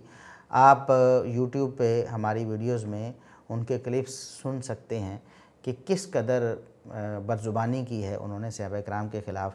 तो ऐसे लोग आप के महबूब हैं और आपके ममदू हैं। बाकी जहाँ तक मौदूदी साहब का ताल्लुक़ है तो उन्होंने भी खिलाफत मलूकियत में जितने झूठ लिखे हैं हमारी वीडियोज़ मौजूद हैं उन पर। आप तो अस्मा और रिजाल के बड़े प्रचारक बने बैठे थे, कहते मैं अस्मा और रिजाल को ये करता हूँ वो करता हूँ। ज़रा अप्लाई करें ना खिलाफत मलूकियत पर आप अपने अस्मा और रिजाल के इल्म को, फिर पता चले कि सिवाय झूठ बहतान के उसमें कुछ है जो सहाबा कराम के ख़िलाफ़ उन्होंने जमा किया है। यानी सारी झूठी रवायतें आप तो मानते हैं ना, अस्मा और रिजाल के बगैर गुजारा नहीं है, वरना हर बंदे की बात माननी पड़ेगी, जो भी झूठ बोले उसको हम सच माने, इल्ला ये कि हमारे पास अस्मा और रिजाल का इल्म हो। ये तो ख़ुद आपने कहा ना। तो चलें अस्मा और रिजाल की जो छुरी चलाएं ना ज़रा खिलाफत मलूकियत पे, तो बाकी फिर मुझे बताएं कि क्या बचता है। फिर आपने अपने उलमा की फ़हरिस्त में थोड़ा और इजाफ़ा करते हुए कुछ और लोगों के नाम लिए। आपने मौदूदी साहब का नाम लिया, आपने सैयद कुतुब का नाम लिया, आपने डॉक्टर इसरार साहब का नाम लिया, आपने अशरफ अली थानवी साहब का नाम लिया और आपने आला हज़रत का नाम लिया। आपने क्या कहा, ज़रा नाजरीन भी आपकी ज़ुबानी सुनेंगे। मुझे मौलवियों से नहीं मसला, मैं मौदूदी साहब मौलवी हैं, उनकी तरवीज के लिए मिशन बनाया हुआ है। सैयद कुतुब मौलवी है, खैर वो तो मौलवी नहीं है आपकी किताबों में क्योंकि दाढ़ी नहीं थी उसकी।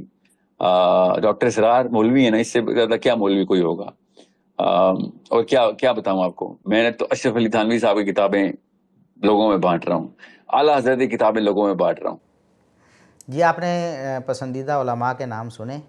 एक तो हमें पता चला कि जनाब साहिल अदीम साहब के पसंदीदा उलमा कौन से हैं, और दूसरा ये हम उनसे ये सवाल करेंगे कि क्या आपके जो पसंदीदा, जिनको आप आइडियल समझते हैं, हम तो हुए ना काफिर दिमाग वाले आपके बकौल, हम तो हुए जाहिल, हम तो हुए जो समझते ही नहीं, जो जदीद दौर के तकाज़ों को नहीं समझते, बल्कि आपके बकौल कुरान हदीस को ही नहीं समझते। तो जो आपके आइडियल उलमा हैं वो तो फिर आपके नज़रियात के हामी होंगे, या फिर जो उनके नज़रियात हैं वही आपके नज़रियात होंगे। तो जनाब ये बात भी गलत साबित हो गई। अब हम ये पूछते हैं कि क्या ये जो उलमा जिनके नाम आपने लिए हैं, क्या ये टाइम ट्रैवल थ्योरी को सपोर्ट करते थे? कुरान हदीस से कभी लोगों को बताते थे कि ये टाइम ट्रैवल वगैरह और ये अदर डायमेंशंस में मूवमेंट हो जाती है, या पोर्टल्स का जो नज़रिया आपने फैलाया है, क्या इसकी कभी वो तबलीग और तरवीज करते थे, या उन्होंने कुरान हदीस से ये समझा था जो आयतें आप पढ़ रहे हैं हमें सुना रहे हैं, या हदीसें सुनाने की कोशिश कर रहे हैं और उससे कशीद करने की, तराशने की कोशिश कर रहे हैं अपने नज़रियात? क्या ये उलमा अशरफ अली थानवी साहब या अहमद रज़ा ख़ान बरेलवी साहब या इसहाक झालवी साहब या मौदूदी साहब या सैयद कुतुब साहब, या क्या वो भी इन्हीं नज़रियात के हामिल थे? अगर नहीं तो वो आपके पसंदीदा उलमा कैसे बन गए और हम आपके लिए नापसंदीदा क्यों, हम काफिर दिमाग वाले कैसे हो गए? अब मैं यहाँ बताता हूँ कि इसहाक झालवी साहब के बारे में ख़ुद ये साहिल अदीम साहब बता चुके हैं कि वो साइंस को कोई नहीं मानते थे। ये ख़ुद इसी लेक्चर में उन्होंने कहा कि मुफ्ती इसहाक साहब जो है ना वो साइंस को नहीं मानते थे, बल्कि उनके जो स्टूडेंट्स हैं वो आज भी मुझसे बड़ा झगड़ा करते हैं कि ये आप क्या साइंस दाखिल कर रहे हैं कुरान हदीस में अपनी तरफ से। बाकी के मामलात में साइंस को तो वो भी नहीं मानते थे। अभी इसहाक साहब के स्टूडेंट्स भी मुझे बड़ा ब्लेटेंट क्रिटिसिज्म करते हैं कि आपने इस्लाम में वो साइंस की निकालनी शुरू कर दी है। तो वो खुद मान रहे हैं कि इसहाक झालवी साहब साइंस को नहीं मानते थे। तो जो लोग फिर आपको पसंद क्यों है वो? यानी आपकी इन सारी थ्योरीज़ को नहीं मानते, फिर भी आपको पसंद है, क्यों? सहाबा दुश्मनी की वजह से। सहाबा दुश्मनी करें, ख़त्म नबूवत पे डाके मारें तो आपके महबूब हैं, और हम किताब व सुन्नत के मुताबिक अक़ीदा रखें और आपसे ये गुजारिश करें कि अल्लाह के लिए किताब व सुन्नत में, कुरान हदीस में अपनी तरफ से अपनी थ्योरीज़ दाखिल ना करें। ये कुरान व सुन्नत से साबित नहीं है। अगर होती तो सहाबा, ताबीन, तबा ताबीन और आइम्मा दीन इन थ्योरीज़ के बारे में हमें बताते। अगर हम ये कहते हैं तो हम आपके लिए काफिर दिमाग वाले हैं, और ये लोग आपकी थ्योरीज़ को नहीं भी मानते तो आप फिर भी कहते हैं मैं इनको प्रमोट करता हूँ, मैं इनकी किताबें बांटता हूँ। तो इश्तराक कहाँ है आपका और उनका? वो तो फिर हमें तो यही नज़र आ रहा है, सहाबा कराम की गुस्ताखी और तौहीन और इस तरह की बातें जो हैं उन्हीं पर। और यहाँ एक बात मैं ये अर्ज़ करना चाहता हूँ कि जनाब साहिल अदीम साहब को उलमा की डिग्री के 8 साल होने पर तशवीश है। कहते हैं कि 8 साल में मुकम्मल इल्म कैसे आ सकता है? नबी अलैहिस्सलाम ने 8 साल में एक सूरत सिखाई सहाबा कराम को, बल्कि अबू बकर सिद्दीक़ रज़ी अल्लाह अन्हु को, और हमारे आलिम जो हैं कुरान भी, हदीस भी, फ़िक़्ह भी सारा कुछ पूरा कर लेते हैं, तो फ़र्क तो फिर होगा ना। ज़रा उनकी ज़ुबानी ये सुने। नबी अलैहिस्सलाम अबू बकर सिद्दीक रज़ी अल्लाह अन्हु को 8 साल में सिर्फ एक सूरत सिखा रहे हैं, और हमारे आलिम पूरा कुरान पाक प्लस हदीस प्लस फ़िक़्ह ये 8 साल में पूरा कर रहे हैं। तो फ़र्क तो साफ जाहिर है। फिर कायनात का सरदार नबी मोहम्मद सल्लल्लाहु अलैहि वसल्लम 8 साल में सूरह बकरा सिखाते हैं अबू बकर सिद्दीक को, जो सिद्दीक है, पहले से ही सिद्दीक है, ठीक है। और हमारा आलिम 8 साल में पूरा का पूरा इस्लाम सीख के अपने आप को ये समझे, तो फ़र्क तो आएगा ना। फिर उन्होंने कहा कि फिर मुकम्मल इल्म जो है कैसे आएगा? कुरान पाक प्लस हदीस प्लस फ़िक़्ह ये 8 साल में हो जाए तो अपने आप को फिर आलिम समझ लें, तो ये कैसे मुमकिन है? तो हम थोड़ा सा यहाँ जनाब साहिल अदीम साहब को कहेंगे कि अगर आप भी थोड़ा सा इस पर गौर कर लें। ठीक है आपकी बात, मिसाल के तौर पर 8 साल किसी ने पढ़ा है तो वो मुकम्मल आलिम कहाँ बना है? हम तो कहते हैं 8 साल पढ़ेगा, उसके बाद फिर कितनी दहाइयाँ ज़िंदगी की उस पर सर्फ करेगा, फिर कहीं जाके पुख्ता कार आलिम बनेगा ना। पहले तो तालिब इल्म होगा, दरवाज़ा खोलेगा 8 साल में तो इल्म का, फिर पढ़ता जाएगा, आगे तहकीक करेगा, फिर बड़ा आलिम बनेगा, फिर वो लोगों की जो है ना सही रहनुमाई करेगा। ठीक है, ये बात आपकी, लेकिन यहाँ सोचने की बात यह है कि जो 8 साल पढ़े और फिर कई दहाइयाँ अपनी ज़िंदगी की सरफ करे, आपके नज़दीक वो मुकम्मल आलिम नहीं और आपको उस पर तशवीश है, तो अपने बारे में आपको कभी तशवीश नहीं हुई कि आप तो 1 साल भी नहीं पढ़े हैं, 8 साल तो दूर की बात है। अरबी ज़ुबान से आपकी कोई मार्फत नहीं है, आपको अरबी ग्रामर के बारे में पता नहीं है, कभी आपने नहीं सोचा कि आपको कैसे ये हक़ आ गया? 8 साल इल्म हासिल करने वाले के पास तो ये हक़ नहीं है कि वो मुकम्मल आलिम नहीं है, वो बात क्यों करे? तो आप जो कुरान करीम की तफसीर के दरपे हो गए हैं और अपनी तरफ से तफसीर शुरू कर दी है, और ऐसी तफसीर जो सहाबा, ताबीन, तबा ताबीन, आइम्मा दीन में से किसी ने नहीं की, किसी ने नहीं कहा कुरान की इस आयत से ये साबित हो रहा है या हदीस से ये साबित हो रहा है, तो आप कैसे, आपको नहीं कभी ये ख्याल आया कि मुझे भी ये इल्म हासिल करना चाहिए, मुझे 8 की बजाय 80 साल लगाने चाहिए, तब मैं मुकम्मल आलिम बनूंगा और तब मैं बात करूंगा? आप अपने बारे में क्यों नहीं सोचते, दूसरों के बारे में आप सोचते हैं? हालांकि ये आपकी सोच कि 8 साल में मुकम्मल आलिम होने का दावा करते नहीं। हमारे यहाँ 8 साल बाद कहा जाता है कि अब इल्म का दरवाज़ा खुला है। तो मिसाल के तौर पर मैं अपने आप को अभी तालिब इल्म ही शुमार करता हूँ, मैं अपने आप को आलिम कभी क्लेम नहीं करता, तालिब इल्म ही शुमार करता हूँ। हालांकि मुझे ये उलूम पढ़े हुए जो दरस निज़ामी का दौरानिया होता है, तकरीबन उसको 15 साल हो गए हैं। तो 15 साल होने के बावजूद भी मैं, यानी 6 साल वो, 8 साल वो और 15 साल ये, तो कोई ये यानी 20 साल से ऊपर का अरसा हो गया, इसके बावजूद मैं अपने आप को आलिम नहीं बल्कि तालिब इल्म ही समझता हूँ। लेकिन आप अपने आप को कैसे मतलब कुरान की तफसीर का अहल बना रहे हैं जबकि आपने कुछ भी नहीं किया है? इस पर आप ज़रा ज़रूर सोचिएगा।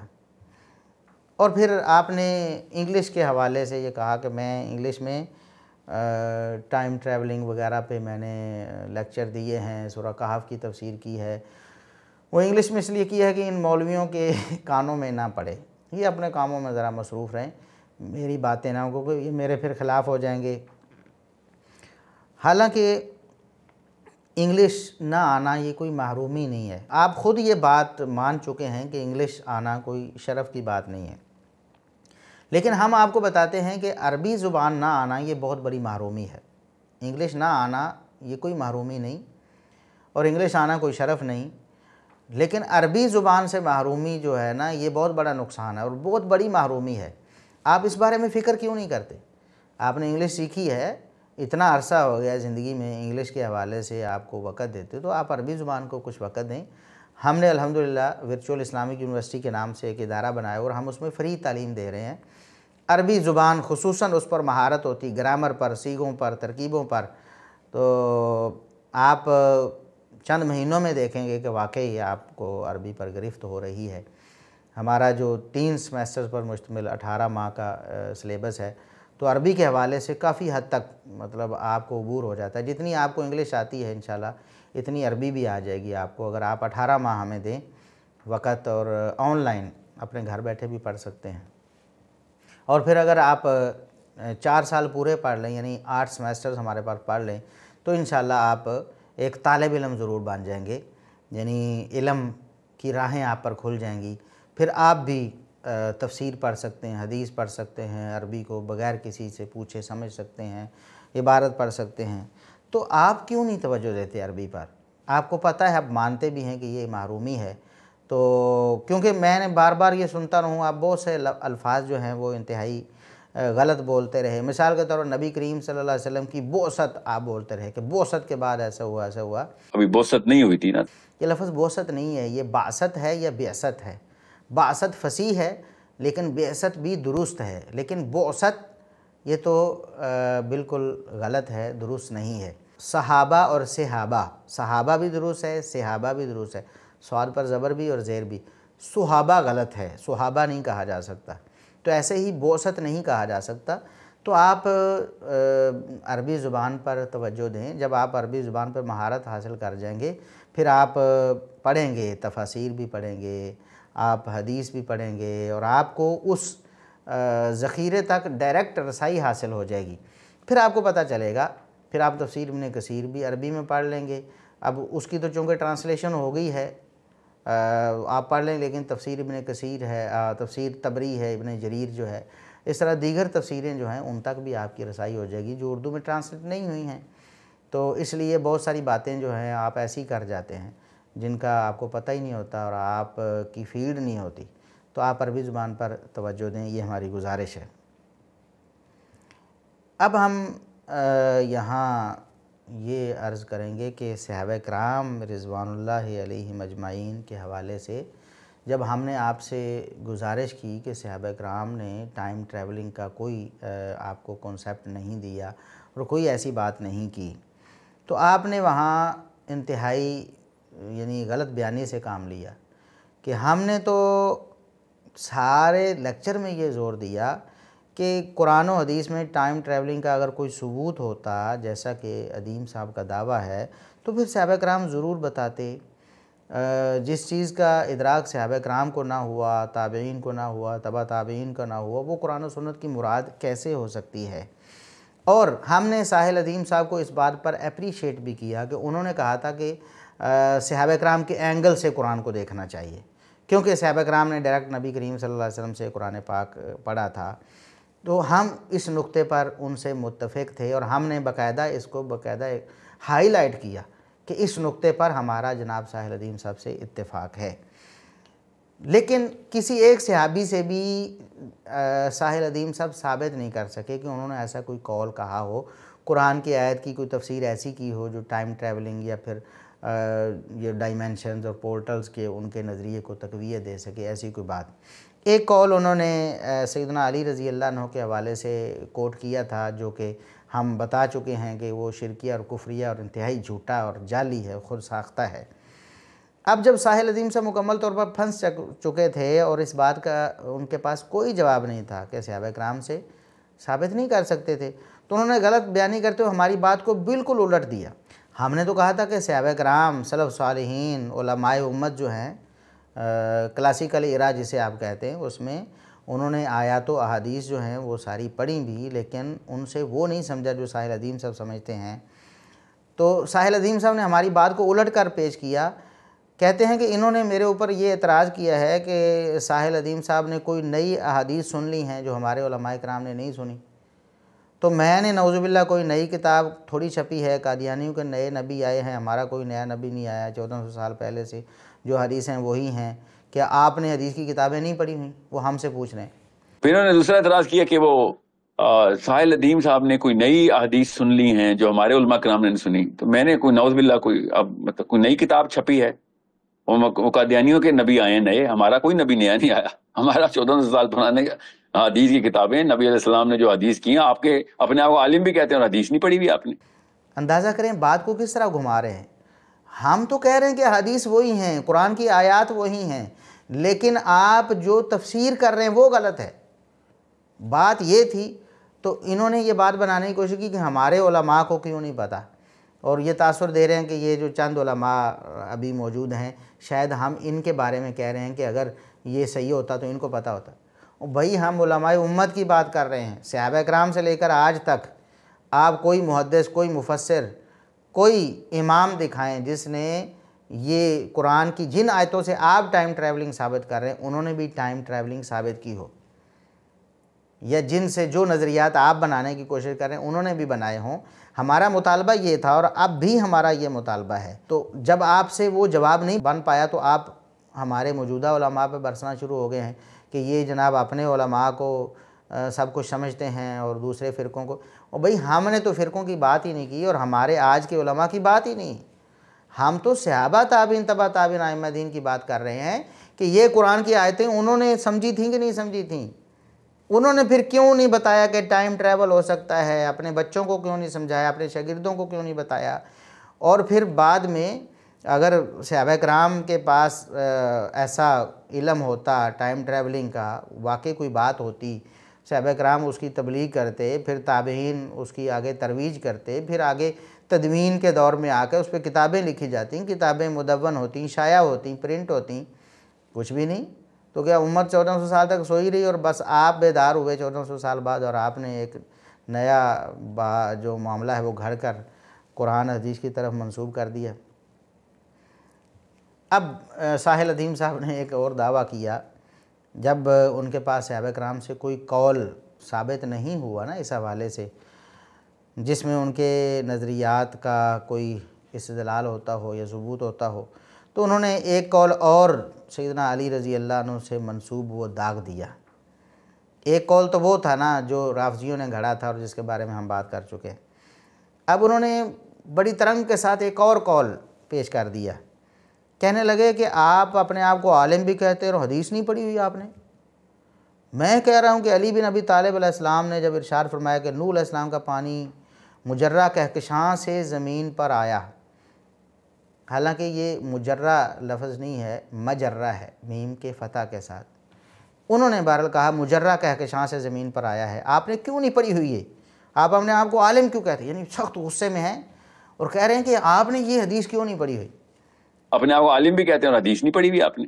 मतलब मैं ये कह रहा हूँ, अली बिन अबी तालिब अलैहिस्सलाम ने जब इरशाद फरमाया कि नूह अलैहिस्सलाम का पानी मुजर्रा कहकशां से ज़मीन पर लाया अल्लाह ने, आपने क्यों नहीं पढ़ी? अपने आप को आलिम क्यों कहते हैं आप फिर? अच्छा, मैं तो कहता हूँ कि अब उलमाए किराम को मिलकर साहिल अदीम साहब से पढ़ना चाहिए कि वो कह रहे हैं कि उलमा ने ये हदीसें क्यों नहीं पढ़ी हुई। पहली बात तो ये है कि आप अपने आप में अस्मा और रिजाल के माहिर बने फिरते हैं और आप कहते हैं मैं बड़ी तरवीज करता हूँ अस्मा और रिजाल की, और मैं तो जनाब एथीज़म का और फ़राइज़म का और गामदीज़म का जो रद्द है वो अस्मा और रिजाल की रोशनी में करता हूँ। तो फिर कम अज़ कम आप इसका कोई हवाला ही पेश कर देते। ये जो कौल आपने पेश किया है अली रज़ी अल्लाह अन्हु की तरफ मंसूब करके, इसका कोई हवाला तो होगा ना आपके पास, और फिर रिजाल की सनद भी होगी आपके पास, क्योंकि आप अस्मा और रिजाल को बड़ी इंपॉर्टेंस देते हैं। आप कोई सनद इसकी ज़िक्र करते, उसकी सेहत चेक करते, फिर बयान करते। बहरहाल हमने कोशिश की फिर इसकी सनद तलाश करने की। ये कोई आसान काम नहीं होता है, मतलब उड़ते उड़ते अकवाल तो बहुत सारी किताबों में होंगे कि अली रज़ी अल्लाह अन्हु से मंसूब ये रिवायत है, कहाँ है, सनद कहाँ मिलेगी, किस इमाम ने ज़िक्र की, किस किताब में ज़िक्र की। तो बहरहाल तलाश करते करते हमें इमाम अबू शेख असबहानी रहमहुल्लाह ताला की किताब अल अज़मा में उसकी सनद मिली कि अली रज़ी अल्लाह अन्हु ने कहा कि कौम नूह पर जो पानी यानी अज़ाब की सूरत में ऊपर से जो पानी है, तो ज़मीन ने भी उगला ना पानी, एक आसमान ने ऊपर से गिराया था, वो जो पानी था वो जो उनके बकौल मुजर्रा कहकशां से आया था। पहले तो उसकी सनद पे हम बात करते हैं। इसकी सनद में एक रावी है हम्माद बिन ईसा, जिसके बारे में इमाम अबू हातिम कहते हैं ये ज़ईफ़ुल हदीस है। इमाम हाकिम कहते हैं ये इब्ने जुरैज और इमाम जाफ़र सादिक से झूठी रवायतें नकल करता था। अच्छा, इमाम दारकुतनी उसको ज़ईफ़ कहते हैं। इमाम इब्ने इब्बान फरमाते हैं कि ये उलट पुलट बातें जो हैं वो इमाम इब्ने जुरैज से बयान कर देता था, और हमें तो यही लगता कि ये झूठी रवायतें जो उलट पुलट होती हैं ना, ये झूठी होती थी, बनाई हुई होती थी, यानी बनावटी होती। ला यजूज़ुल इहतिजाजु बिही, इसकी बयान करदा रिवायत से दलील लेना दुरुस्त नहीं है, उसको दलील बनाना जायज़ ही नहीं है। इसी तरह दीगर आइम्मा की भी जरा है। और एक लफ्ज़ आपने गौर किया होगा कि इमाम हाकिम ने भी फरमाया और इमाम इब्न हिब्बान ने भी फरमाया कि इब्ने जुरैज से जब बयान करता है तो वो रिवायत झूठी होती है, मनगढ़ंत बनावटी होती है। तो ये रिवायत भी उसने इमाम इब्न जुरैज रहमतुल्लाह अलैह से मंसूब करके नकल की है। तो हम्माद बिन ईसा वैसे ही नाकाबिल एतबार है। इमाम इब्न जुरैज की तरफ निस्बत करे रिवायत की तो मुहद्दिसीन कहते हैं वो झूठी होती है, बनावटी होती है, जो इसने ख़ुद बनाकर या किसी की बनाई हुई इमाम इब्न जुरैज की तरफ मंसूब की होती है। तो ऐसी रिवायत आप अपने हक़ में पेश कर रहे हैं और आप कहते हैं जी मैं अस्मा और रिजाल की बड़ी तरवीज करता हूँ। कहाँ तरवीज करते हैं ये नहीं पता। यहाँ तो बहरहाल आपको ख़ुद नहीं पता कि ये जो रिवायत आप पेश कर रहे हैं ये झूठी और मनगढ़ंत और जाली रिवायत है। दूसरी बात यह है कि इसमें कहकशां का कोई जिक्र तक नहीं।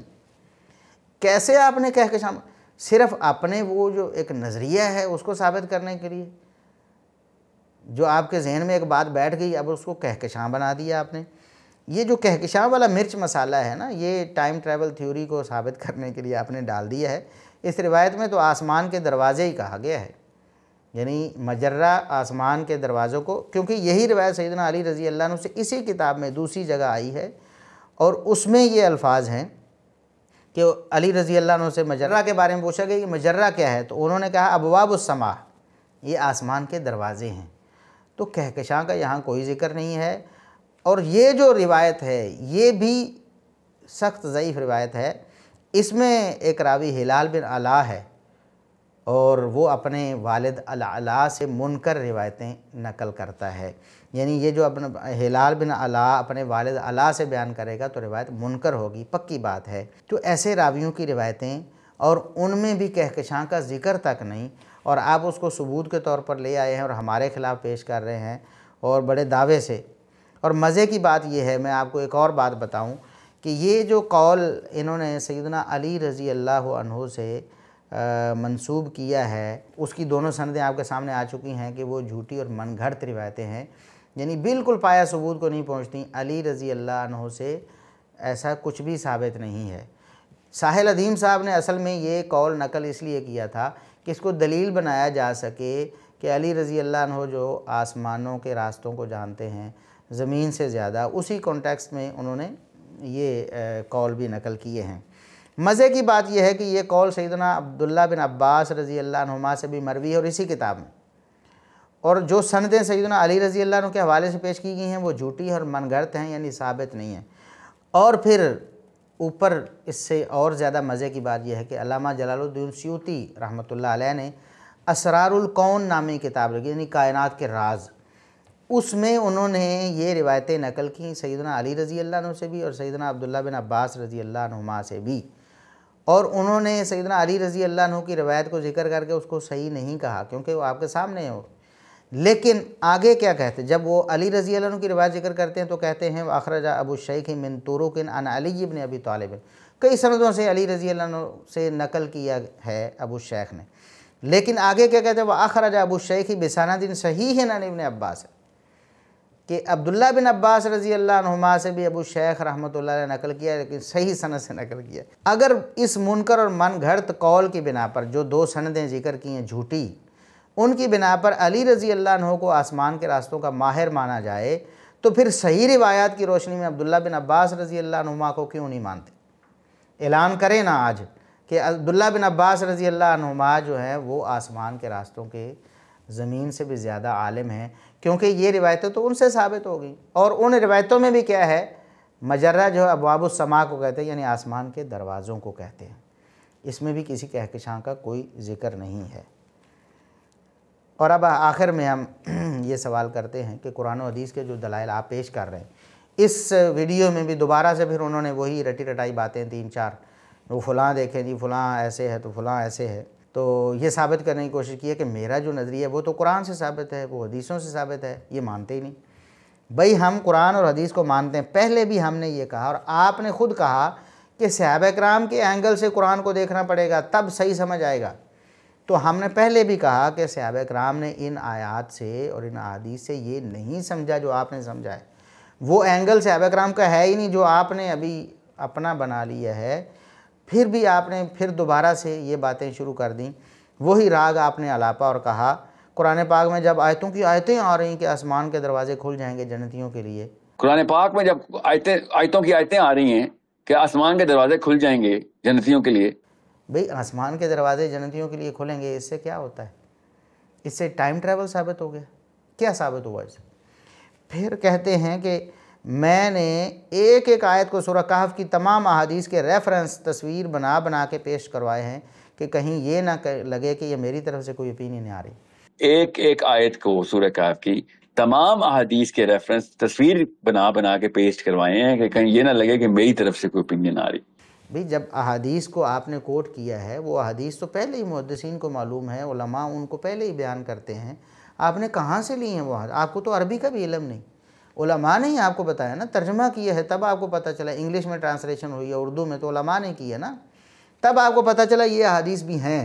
तो यानी उलमा को वो हदीस पहले ही मालूम है, वो आयात भी पहले ही मालूम है। उलमा हुफ़ाज़ हैं, कुर्रा हैं, मैं भी अल्हम्दुलिल्लाह कुरान पाक का हाफिज़ हूँ, तो हमें कुरान पाक की आयात का पहले ही इल्म है। अहादीस हमने अल्लाह के फजल करम से पढ़ी हुई हैं। हम तो तालिब इल्म हैं, थोड़ी पढ़ी होंगी, जो बड़े उलमा हैं उन्होंने सारी पढ़ी होंगी, तो उनके इल्म में हैं ये सारी बातें। हमारा सवाल सिर्फ ये है कि अगर सहाबा किराम अगर इन आयात से ये समझते थे तो फिर आप ठीक हैं, और अगर सहाबा किराम ये नहीं समझते थे और आप समझते हैं तो फिर गलत है। बस हम तो यही पूछते हैं, कुरान और हदीस को सहाबा किराम से बेहतर आप समझ सकते हैं? नहीं समझ सकते, बात ख़त्म। आप सहाबा किराम में से किसी का कौल पेश कर दें, वरना कुरान पाक को और अहादीस को तोड़ मरोड़ कर अपने नज़रियात की दलीलें तराशने वाले दुनिया में बहुत हैं। फिर सबकी मान लें, फिर रवाफ़िज़ की मान लें, फिर ख़वारिज की मान लें, फिर कादियानियों की मान लें, वो भी तो आयतें हदीसें पेश कर रहे हैं। हम उनसे यही सवाल करते हैं, भाई जब आप ख़त्म नबूवत पे आप कहते हैं जी नबूवत जारी है, कुरान की आयत पेश करते हैं, तो कुरान की आयत क्या सहाबा ने नहीं पढ़ी थी? सहाबा वो कुरान की आयत पढ़ के भी ये मानते थे कि मोहम्मद रसूलुल्लाह सल्लल्लाहु अलैहि वसल्लम के बाद कोई नबी नहीं आ सकता। तो हम भी यही मानते हैं, सहाबा ने जो समझ लिया कुरान को नबी करीम सल्लल्लाहु अलैहि वसल्लम की रहनुमाई में और आपकी तफसीर से, तो वही मोतबर है। तो इसी तरह अब जो अगर आप इस तरह की बातें, कल को कोई और बात, परसों कोई और बात करेगा और कुरान की आयत को ही वो अपनी दलील बनाने की कोशिश करेगा, तो कैसे बनेगी?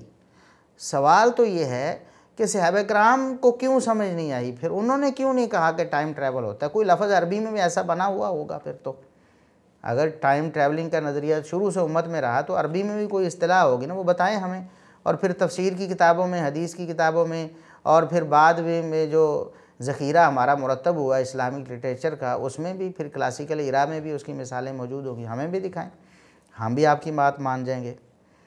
और फिर गुस्से में आ गए ना जनाब साहिल अदीम साहब, जब हमने इसराइलियात को मानने से इनकार किया और हमने कहा कि ये इसराइलियात जो हैं उनसे तो नहीं साबित हो सकती ना, इस तरह की बातें अगर आप पेश करें भी। उनको बहुत नागवार गुजरा और इंतहाई जारहाना अंदाज में उन्होंने कहा कि काब अहबार का मैंने नाम लिया, ताबी हैं, ये भी इन मुफ्ती साहब को सुना दीजिएगा, इन्हें ताबीन से ही निकाल दें। जब मैं ताबीन से सुनाऊंगा तो कहेंगे ये इसराइलियत सुनाते थे। काब अहबार कहते आप ताबी का दर्जा कम करना चाहते हैं, वैसे बड़ी बातें करते हैं कि सहाबा के दर्जा कम ना करें, ये राफजियत होती है। काब अहबार पर तीर आप लोग चलाते हैं पाकिस्तान के घरों में बैठ के। काब अहबार का मैंने नाम लिया, ताबई हैं, ये भी उन मुफ्ती साहब को सुना दीजिएगा। उन्होंने कहा को ताबईन से ही निकाल दें। जब मैं ताबईन सुना को कहेंगे ओ नहीं ये तो इसराइलियात सुनाते थे काब अहबार। आप बताएंगे ताबई का दर्जा आप कम करना चाह रहे हैं? वरना बड़ी बात आती है वो सहाबा के दर्जात ना कम करें, ये वो राफदियत होती है। अकाब अल अहबार के ऊपर तीर आप लोग चलाते हैं बैठ के अपने घरों में, पाकिस्तान के घरों में बैठ के। कैसी बातें हैं साहिल अदीम साहब? हमने काब अहबार रहमतुल्लाह अलैह की ज़ात पे एक हरफ एक लफ्ज़ भी कहा हो कभी? आप साबित नहीं कर सकते सारी ज़िंदगी।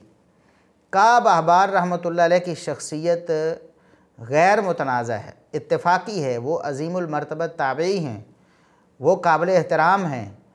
लेकिन ये इसराइलियात को परखने का जो हुक्म है वो मुहम्मदुर रसूलुल्लाह सल्लल्लाहु अलैहि वसल्लम ने दी है। सही बुखारी की हदीस है कि बनी इसराइली जो रिवायात हैं उनकी तस्दीक व तकज़ीब अपने तौर पर नहीं कर सकते आप, किताब व सुन्नत की रोशनी में की जाएगी। और फिर सहाबा कराम के हवाले से जो हमारी काविशें हैं उनके दिफा में आपको बहुत बुरी लगती हैं, ये तो पता चल गया ना। आपने कहा कि सहाबा कराम के बारे में कहते हैं जी उनका दर्जा कम ना करो। भाई ये तो कुरान और सुन्नत ने कहा, और काब अहबार रहमतुल्लाह अलैह ताबी हैं तो उनका भी दर्जा हमने कम नहीं किया। ये तो आपने झूठ बांधा हमारे ऊपर कि हम उन पर तीर चलाते। कौन सा तीर चलाया आप बताएं? ये कहना कि काब अहबार रहमतुल्लाह अलैह ने जो इसराइलियात बयान की हैं उनकी तस्दीक करनी चाहिए मानने से पहले। आप अपनी अकल से उनकी तकज़ीब व तस्दीक नहीं कर सकते, बल्कि किताब व सुन्नत की मीज़ान पे उसको पेश करना होगा। ये बात तो फिर आप नबी करीम सल्लल्लाहु अलैहि वसल्लम पर मोतरज़ हैं। और फिर तफसीर इब्न कसीर ही आप पढ़ लें। चलें आगे चलते हैं ज़रा। इमाम इब्न कसीर रहमतुल्लाह अलैह पर भी आपने बड़ा गुस्सा निकाला है, उस पर भी आगे बात करते हैं। अब हम कहते कुछ सवालात ऐसे थे जनाब साहिल अदीम साहब जिन पर आपने गुस्सा कर लिया और आपने उनका कोई जवाब नहीं दिया। वैसे तो आपने कहा कि सवाल किया करो क्योंकि सवाल करना अच्छी बात है, आप पूछा करें कि साहिल साहब आपने कहाँ से पढ़ी है, इट्स गुड थिंग, यानी आपने कहा कि ये अच्छी बात है, इस तरह इल्म बढ़ता है। सवाल किया करो, कोई बात नहीं, सवाल करना अच्छी बात होती है कि साहिल साहब आपने कहाँ से लिया है, it's a good thing, should be asking, I understand, इल्म बढ़ता है। लेकिन जब हमने सवाल ही किया था तो आपने इतने बुरे अल्फाज और इतनी बदतमीज़ी से बात की, और फिर आपने सवालों के जवाब तो बिल्कुल नहीं दिए। किसी एक सवाल का भी आपने जवाब नहीं दिया। मिसाल के तौर पर हमने सवाल किया आपसे, नंबर 1 बार बार मुतालबा किया कि सहाबा कराम में से किसी एक का कौल सही सनद से पेश करें, टाइम ट्रैवलिंग वगैरह उनसे साबित करें। आपने बड़े बड़े दावे कर रखे थे कि ये मौलवी जो हैं ये सहाबा कराम के एंगल से कुरान को नहीं देखते। तो जब हमने आपसे वो एंगल पूछा तो आपने पेश तो नहीं किया, फिर आपने कोई एक कौल भी पेश नहीं किया, बार बार इसरार के। और फिर आपने आधा घंटा जो है ना वो लगाया है हमारे जवाब में, लेकिन एक कौल भी आप फिर साबित नहीं कर सके। पहले जो कौल झूठा पेश किया था राफजियों की किताब से, उसके बारे में भी आपने मान लिया कि वो मोतबर नहीं है। तो फिर आपने कहा जो सही हदीस हैं, सही हदीसों में तो ऐसी कोई बात नहीं थी। फिर आपने बाद में जो अक़वाल पेश किए सैयदना अली रज़ी अल्लाह अन्हु के हवाले से, उन पे आज अल्लाह के फ़ज़ल से बात हो चुकी है कि वो भी मनगढ़ंत और मौजू ही हैं, वो भी खुद साख्ता और जाली ही हैं, वो भी मुनकर ही हैं, साबित वो भी नहीं है। और दूसरी बात, अगर वो साबित भी हों तो उनमें टाइम ट्रैवल वगैरह की कोई बात सिरे से नहीं है, और आसमान के रास्तों को ज़मीन से ज़्यादा जानने की बात भी सिरे से नहीं है उनमें। दूसरा सवाल हमने आपसे किया था कि आप बार बार कहते हैं कि आज के मौलवियों को अकल नहीं है, ये मौलवी समझ नहीं सकते वगैरह वगैरह। आपने कहा पाकिस्तानी मौलवी जो हैं वो बद्दुओं की तरह हैं वगैरह। तो पहले दौर के उलमा, जिनको आप भी उलमा मानते हैं और आप कहते हैं क्लासिकल इरा के वो लोग हैं, तो उनसे ही टाइम ट्रैवल का कोई नज़रिया, सहाबा से नहीं तो चलो ताबीन से, तबा ताबीन से, अइम्मा दीन से, मुसलमान साइंसदानों से, किसी से तो लेकर आए ना। वो जो ज़माना था, इतना अरसा गुजरा है 1400 साल का, उसमें सहाबा के बाद ही किसी से ले आए, लेकिन आप ऐसा भी कुछ पेश नहीं कर सके। तीसरी बात, आपने जो मलका इबलीस का तख्त था उसको एक चारपाई या कुर्सी वगैरह समझने वाले उलमा पर तंज किया था। हमने कहा था कि इन बेचारों को क्या पता है, इन्होंने समझ लिया कि शायद कोई वो कुर्सी होगी या कोई चारपाई होगी या कोई इस तरह का तख्त होगा लकड़ी का। और आपने कहा कि वो नांगा पर्वत के करीब करीब उस जितना तो नहीं या कम, लेकिन उस जैसा कोई करीब करीब होगा उसका जो तख्त था। लेकिन हमने इमाम इब्न कसीर रहमतुल्लाह अलैह का हवाला पेश किया, जिसका आप बार बार कोट करते हैं, इब्न कसीर ने लिखा है, इब्न कसीर ने उनका हवाला पेश किया, और उन्होंने भी पहले उलमा से ये नकल किया, पहले उलमा से। ख़ुद इब्न कसीर रहमतुल्लाह अलैह भी आपके इल्म में होगा कि वो 8वीं सदी हिजरी के हैं। उन्होंने भी पहले उलमा से नकल किया, तो इसका मतलब ये है कि उस दौर में किसी ने ये नहीं समझा, और उन्होंने ये लिखा कि वो एक तख्त, वो चारपाई या कुर्सी ही थी और उसके 4 पाए थे और 4 पायों की कैफियत भी बयान की। तो जब हम उजड़ हुए या हम मौलवी जाहिल हुए, उसको तख्त को कुर्सी या एक चारपाई समझने की वजह से, तो फिर इब्न कसीर रहमतुल्लाह अलैह और जो बड़े उलमा हैं पहले, उन्होंने भी ये लिखा, तो क्या वो भी ऐसे ही हैं? आपके नज़दीक तो ऐसे ही हैं, क्योंकि आगे हम बयान करने वाले हैं कि आपको बहुत गुस्सा है इब्न कसीर रहमतुल्लाह अलैह पर। लेकिन हम ये पूछते हैं कि आप ज़रा वाज़े अल्फाज में कह दें ना, इब्न कसीर भी कोई टिपिकल मौलवी आज का था या वाकई कोई कुरान के मुफस्सिर थे? अगर आप उनके इल्म पर एतमाद करते हैं तो फिर उन्होंने जो कहा आप उसको मानते क्यों नहीं? हम गलत थे या आप गलत हैं? इसका जवाब आपने नहीं दिया। इसी तरह हमने ये सवाल किया कि अगर मेराज को टाइम ट्रैवल का वाक़या मान लिया जाए, तो आपके बकौल टाइम ट्रैवल अंबिया के अलावा भी लोग करते। आपके नज़दीक तो इब्लीस ने भी टाइम ट्रैवल कर लिया था, आपके नज़दीक तो और लोग भी कर सकते हैं, और आने वाले दौर में तो बहुत लोग करेंगे, आप जिस तरह के नज़रियात हैं आपके।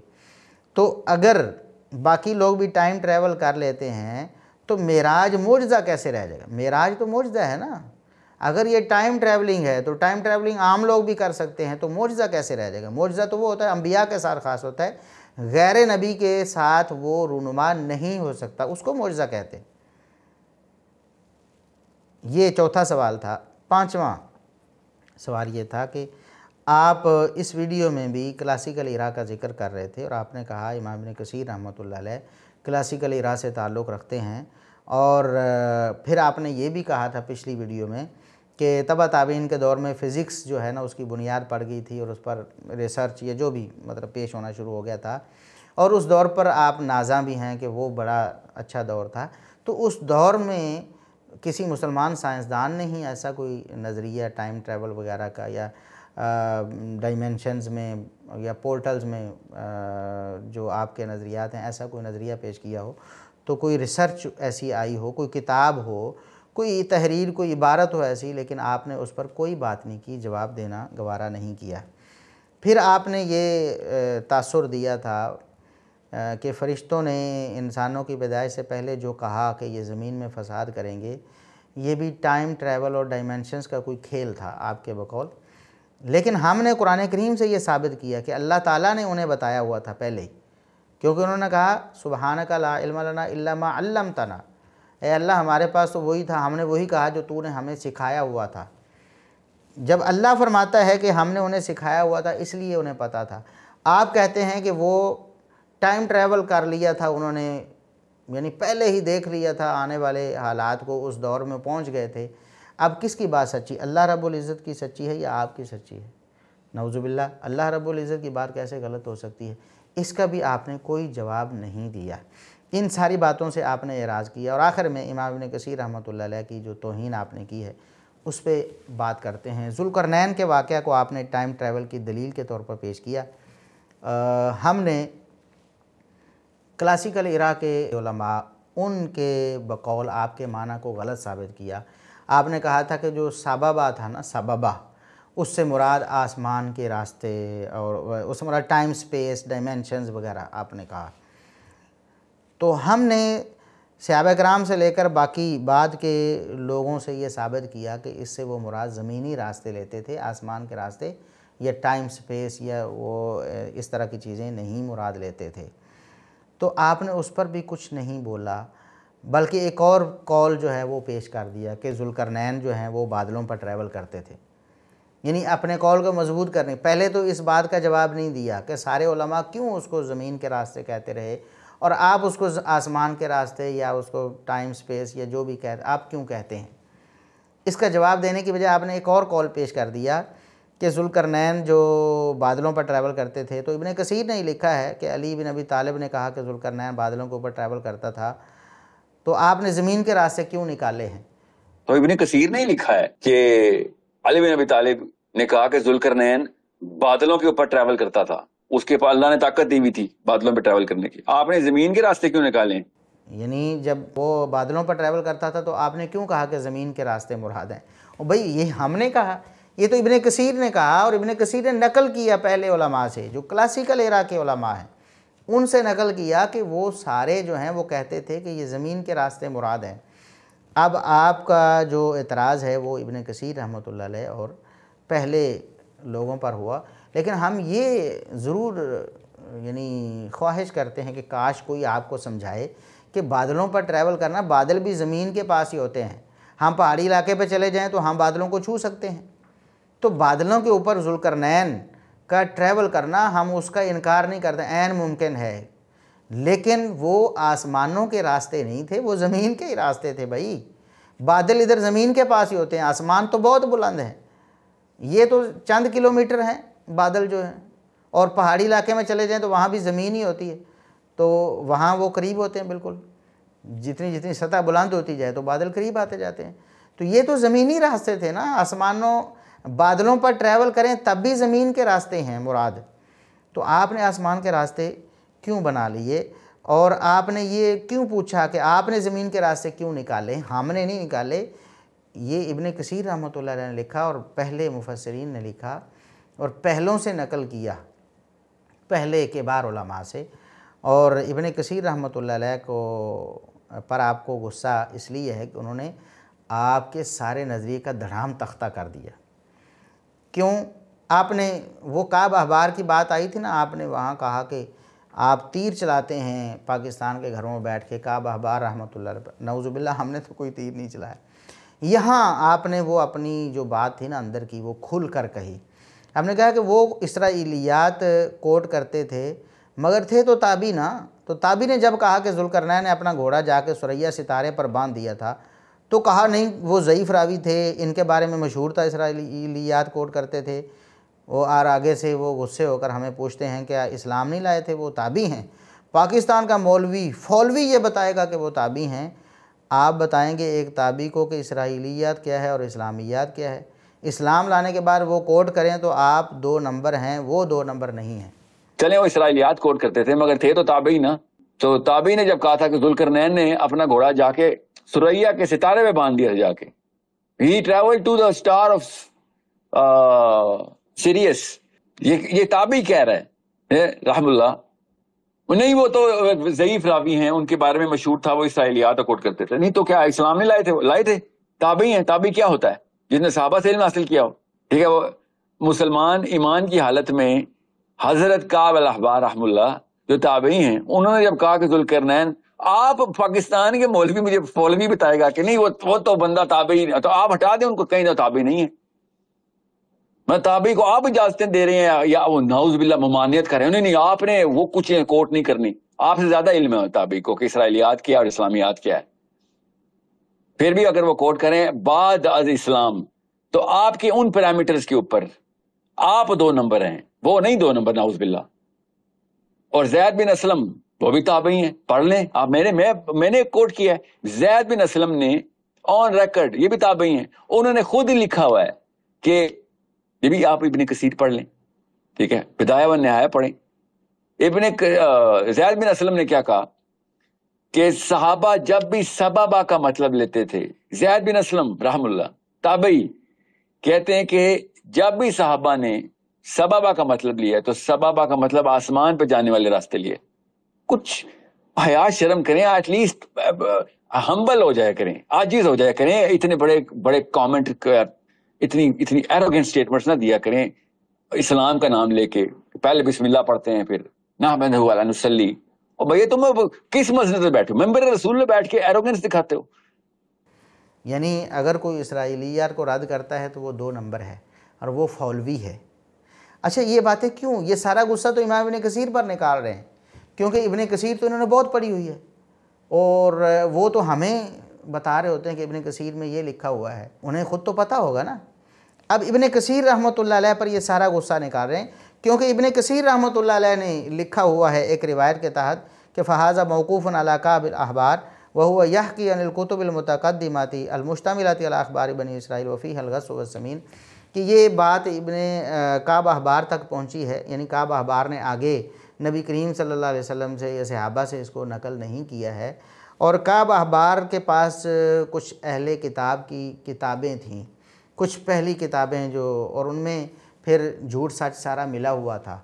तो इसलिए इनकी बात को इस तरह मानना दुरुस्त नहीं है। जो बनी इसराइलिया से ताल्लुक़ रखती है उसको हम किताब व सुन्नत के पैमाने पर परखेंगे, क्योंकि उन्होंने ना तो किसी सहाबी से इसको नकल किया है, ना अपनी तरफ से, बल्कि उन किताबों से नकल कर दिया है। और ये जो घोड़ा सुरैया पर बांधने वाली रिवायत है ना, तो हाफिज़ इब्न कसीर ने इस पर कलाम किया था, इमाम इब्न कसीर ने ही इसको रगड़ा दिया था और इस कौल को गलत साबित किया था। अब ये झूठ है कि इब्न कसीर रहमतुल्लाह अलैह ने या हमने काब अहबार रहमतुल्लाह अलैह को ज़ईफ़ कह दिया, नऊज़ुबिल्लाह। ना इब्न कसीर रहमतुल्लाह अलैह ने ज़ईफ़ कहा, ना हमने ज़ईफ़ कहा। हाँ, बनी इसराइली जो रिवायत उन्होंने पेश की उसको रद्द किया इब्न कसीर रहमतुल्लाह अलैह ने भी और हमने भी। अब वो क्या कहते हैं, इब्न कसीर रहमतुल्लाह अलैह कहते हैं कि काब अहबार ने जो कौल नकल किया है और अपने सहीफ़े से वो रिवायत नकल कर दी, वो जो बनी इसराइल की किताबों से उन्होंने लिखा हुआ था वाक़या कि वो अपना घोड़ा जो है ज़ुल्करनैन वो सुरैया पे बांधते थे, ये दुरुस्त नहीं है। गैर सहीहिन वला मुताबिकिन, ये बिल्कुल गलत है और बेतुकी बात है। फ़इन्नहु ला सबील लिल बशरि इला शैइन मिन ज़ालिका, आसमान के रास्तों यानी सितारों पर कमंदे डालना, ये सुरैया सितारे पर कमंद डालना, ये बशर के बस की बात ही नहीं है। ये बशर के बस की बात ही नहीं, बशर के पास कोई तरीका है ही नहीं ऐसा कि वो सुरैया सितारे पे जाके घोड़े बांधता रहे। वला इला तरक्की फ़ी असबाब समावात, और आसमान के रास्तों में चढ़ना भी किसी बशर के बस की बात नहीं। ये इब्न कसीर रहमतुल्लाह अलैह ने फरमाया था और इस पर आपको गुस्सा आया कि काब अहबार ने कहा कि घोड़ा बांधते थे सुरैया सितारे पे, तो आपने जनाब काब अहबार को ज़ईफ़, हमने ज़ईफ़ नहीं कहा। हमने कहा कि ये बात चूँकि बनी इसराइली रिवायत है लिहाजा ये दुरुस्त नहीं। इमाम इब्न कसीर रहमतुल्लाह अलैह ने भी यही कहा कि ये बनी इसराइली रिवायत है और ये दुरुस्त नहीं है, किताब व सुन्नत की नुसूस के ख़िलाफ़ है। और आपने काब अहबार रहमतुल्लाह अलैह को ज़ईफ़ कहने का झूठा इल्ज़ाम भी इब्न कसीर रहमतुल्लाह अलैह पर और हमारे ऊपर लगा दिया। हमने कभी भी ऐसा नहीं कहा। सिर्फ़ ये नबी करीम सल्लल्लाहु अलैहि वसल्लम का फ़रमान है कि बनी इसराइल की जो रिवायात हैं आप उनकी तस्दीक ना करो और तकज़ीब भी ना करो, किताब व सुन्नत को मीज़ान बनाओ और उसके मुताबिक उनको परखो। अल्लाह से दुआ है कि अल्लाह रब्बुल इज़्ज़त ये जो क्लासिकल इरा के उलमा हैं इन्हीं के इल्म के मुताबिक हमें अपने नज़रियात और अपने अकायद को ढालने की तौफ़ीक़ अता फ़रमाए और अल्लाह ताला हमें सहाबा ताबईन तबा ताबईन और आइम्मा दीन ने जो समझा है वही समझने की तौफ़ीक़ अता फ़रमाए और हमें कुरान और हदीस के मफ़हूम में अपने बातिल नज़रियात दाखिल करने से महफूज रखे। सुबहान रब्बिक रब्बिल इज़्ज़ति अम्मा यसिफ़ून व सलामुन अलल मुरसलीन वल्हम्दुलिल्लाहि रब्बिल आलमीन।